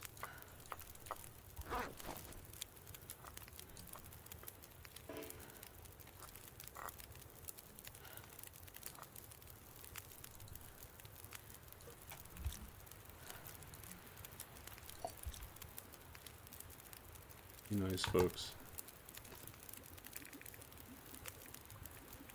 But yeah, honestly, I can't believe I said anything greater than 2 would be fine, and we rolled 2.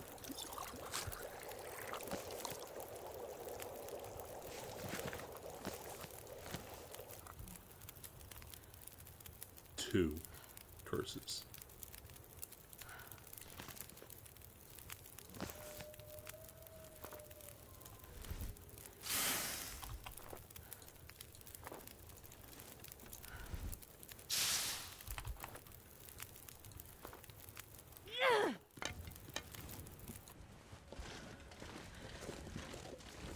Okay, and then we just want to update this as well.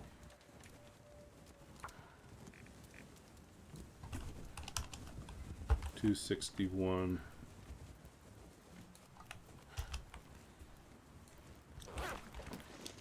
Okay. So the fastest would be to go through Hat Creek. I mean through Poacher's Den.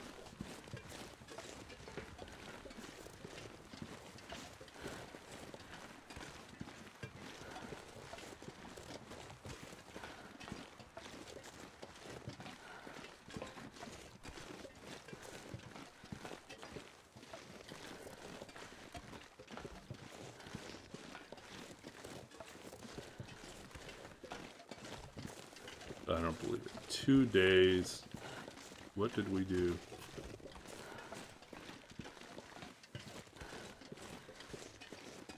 Funny, of course, right? That also brings us right up into, but not past our personal best. Our personal best is 262. So 261. We go back and break our personal best in Mystery Lake.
Okay, moving along, moving along.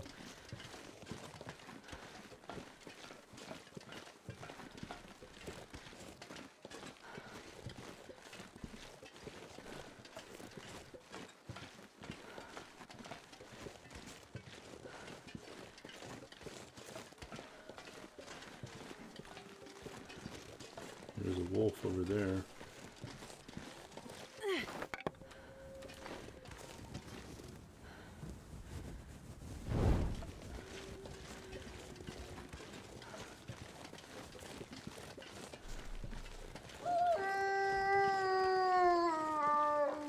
Yeah, just leave us alone, buddy.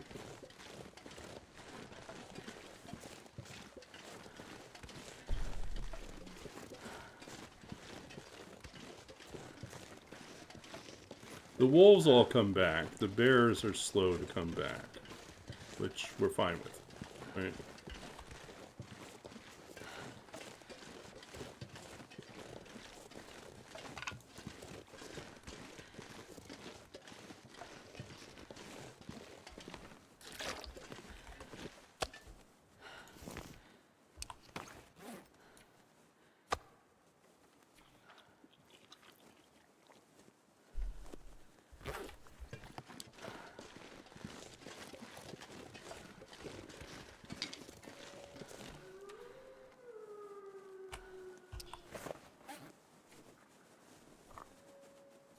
All cold again.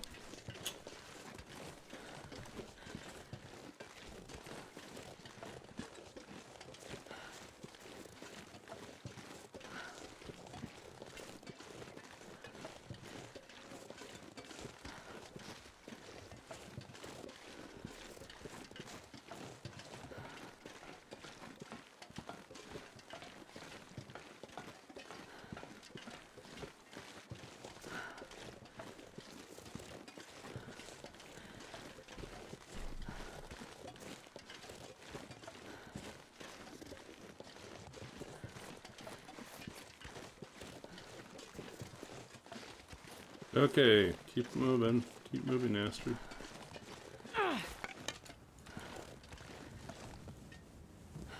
Two days.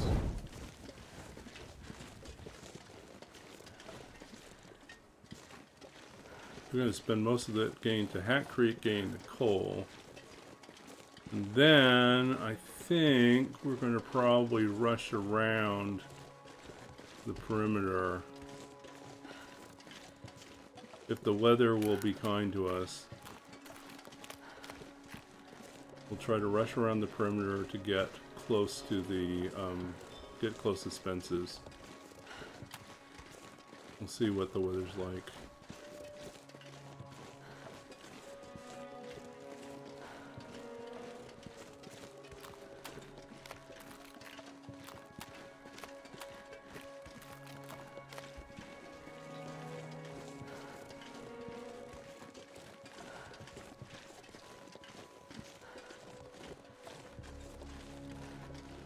But we'll probably wrap up the stream as soon as we get to the cave at Hat Creek. I think we'll loot the coal and then we'll stop for the night.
Okay, keep pushing, keep pushing.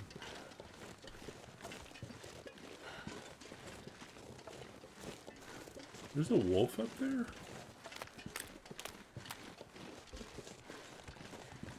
What's that guy doing up there?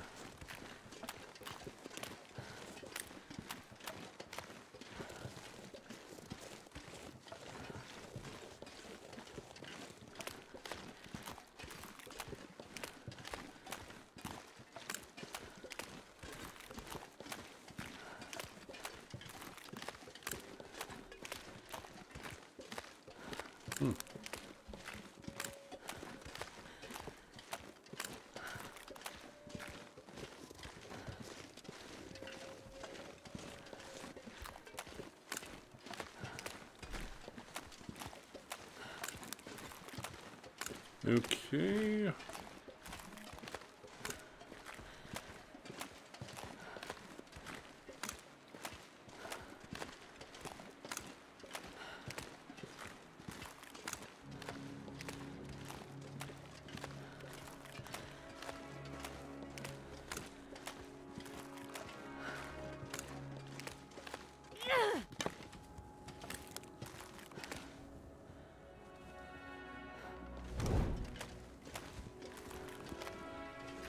Midday.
Okay, let's eat something else here. Find those coal. Find the coal. Come on.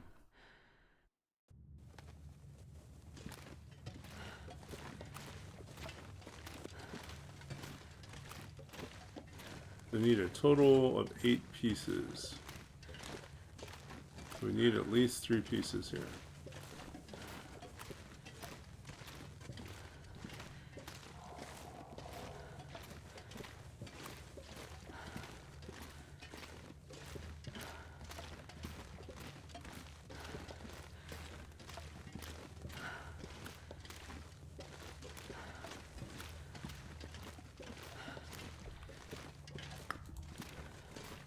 Need one more piece.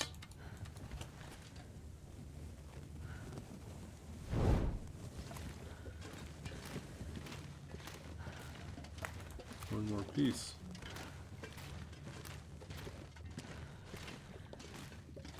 I think we're gonna go all the way through and then goat down.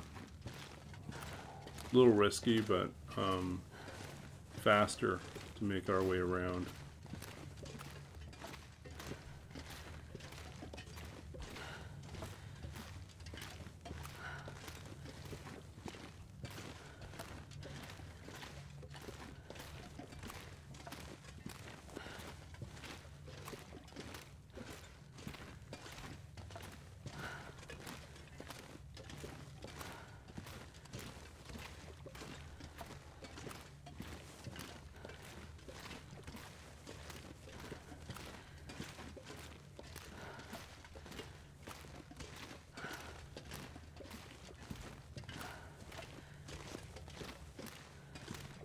Okay, bonus pieces of coal.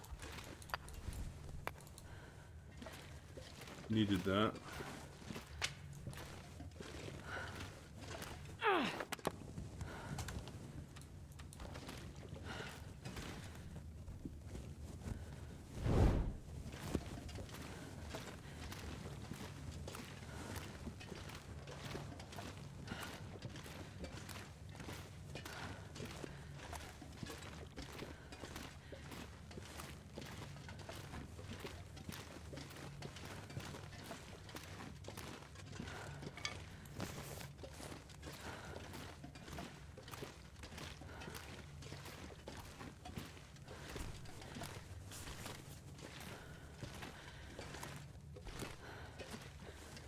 Yeah, can you believe it? We rolled 2 days. We have to get to Spences and forge in 2 days. And get out in 2 days. That's like the minimum I think it's possible to do it. I don't think you can go in without enough coal. Without having to make a trip here. Like, we had to come here to get enough coal so that we could forge. So I think we're going to have to run through the night. But there's no aurora, hopefully.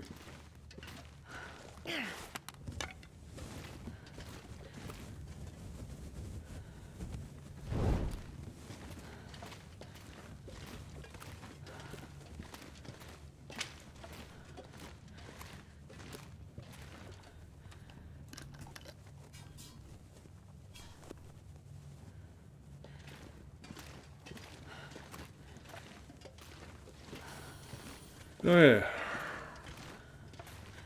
What do we got here?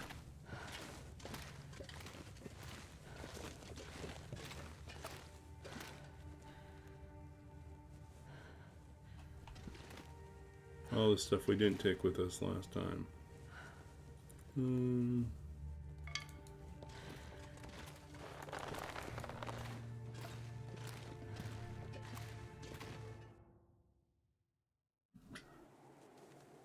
Oh, look at this. The weather's really good.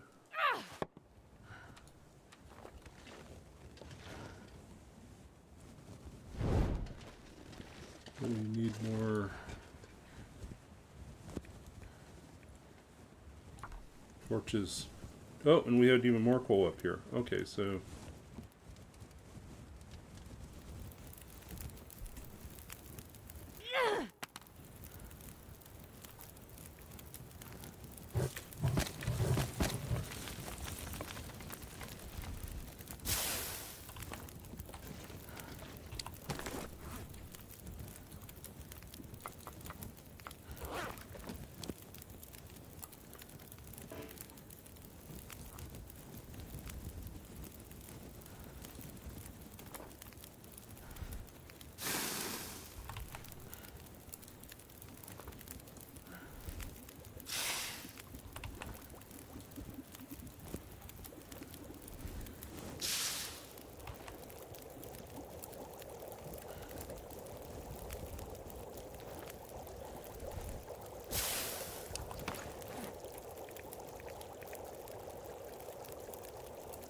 that's 10, 12. We can pull more. 13, 14.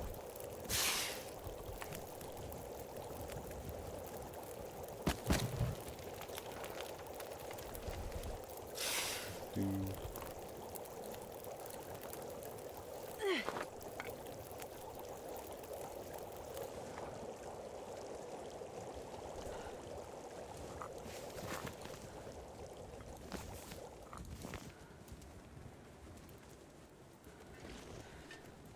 Okay, so we are officially on day 259. Our thing to do here is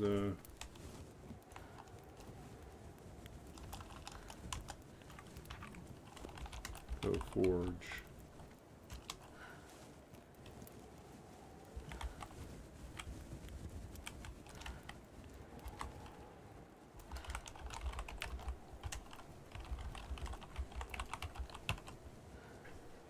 Okay. quickly. Okay.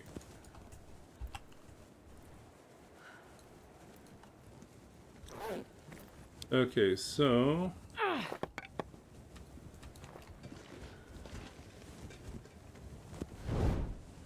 we will take care of the forge next time.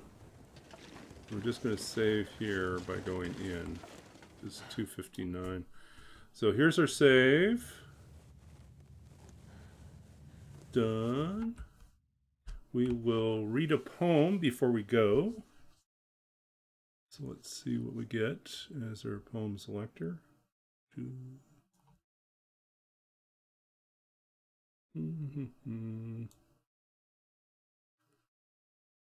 Poem chooser. I choose you. After. Oh, okay. So this is one that is, what we did after not too long ago. We will. Oh, we did after not too long ago, but we also did it as a video slideshow thing. Yeah, we've already done that recently. I'll do that again in maybe another month or so. We'll redo that. Or I might even release it sometime with music and put it on YouTube. We'll see. But we'll choose something else. Approaching Infinity. Okay, so this is also more recent work, so not in my 2 books, but in later unfinished manuscript project. Yeah, so let's see here. Let's pull this up. Okay, Approaching Infinity. Okay. Published in American Poetry Journal in 2018. Approaching Infinity.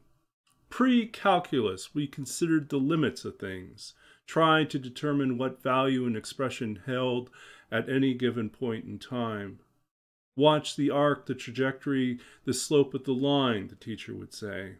We'd nod, look both ways, observe where it'd been, where it was headed, what to do when it broke down, failed to arrive, nothing over nothing, what to make of infinity spread wide over the void, over an unknown field. This year, my father approaches 60 again, as he has every year for the past decade. His body, a void within a void, a scattering of variables they could not solve in time. From where we stand, the future remains an unworkable approximation. The pencils grow silent. I hear geese far above us, winding their way south. If I turn my head just right, I might see my father now, a thin shadow trembling at the edge of view, that almost imperceptible hesitation before the second hand moves, before this moment is carried into the next, the sky inching towards night, the space between us, the distance from one dying star to another. So that was Approaching Infinity. So there you get a little taste of my past life in computer science, and I minored in mathematics. Yeah. And so, but yeah, so it's weird. I had this thought just actually recently, just the other day. I was like, I am entering into my 50s. This is after this decade, 10 years from now, I will have passed my father, which is a weird thought. I'll have outlived my father, or I'll live longer than my father lived, which is a sobering thought. And as a writer, makes me think I need to do a lot more writing because I've been thinking about that. What does that mean? We live very different lives. We had a lot of things in common, and a lot of things were not the same. My father, lived long enough to become a grandfather, and I have lived my life alone, and for various reasons, but it's worked out that way. And so, while I am an uncle, I have nephews, I do not have any children of my own. And that might change at some point. But, you know, I am definitely on a different schedule than my father was. And that's okay that we're different people and have lived different lives.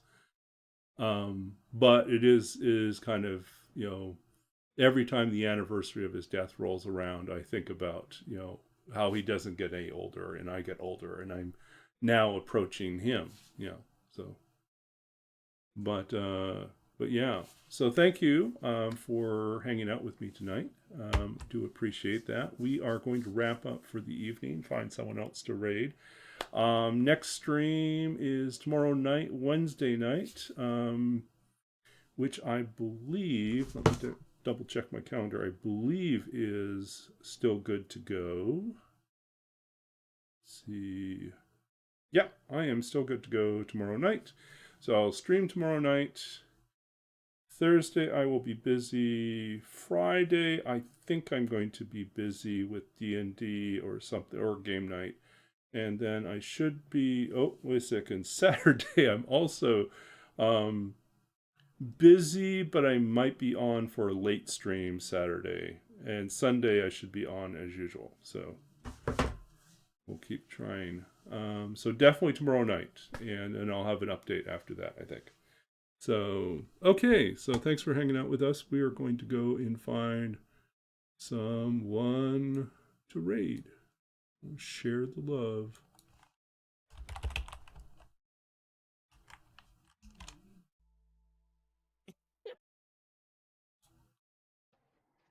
Let's see here.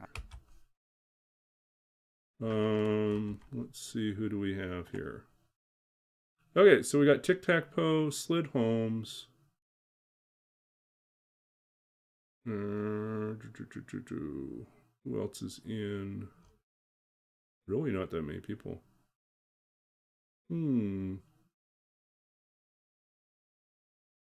Okay.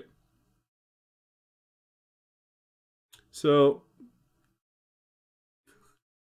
we'll drop in on Tic-Tac-Toe, I think. Who's always good people to hang out with.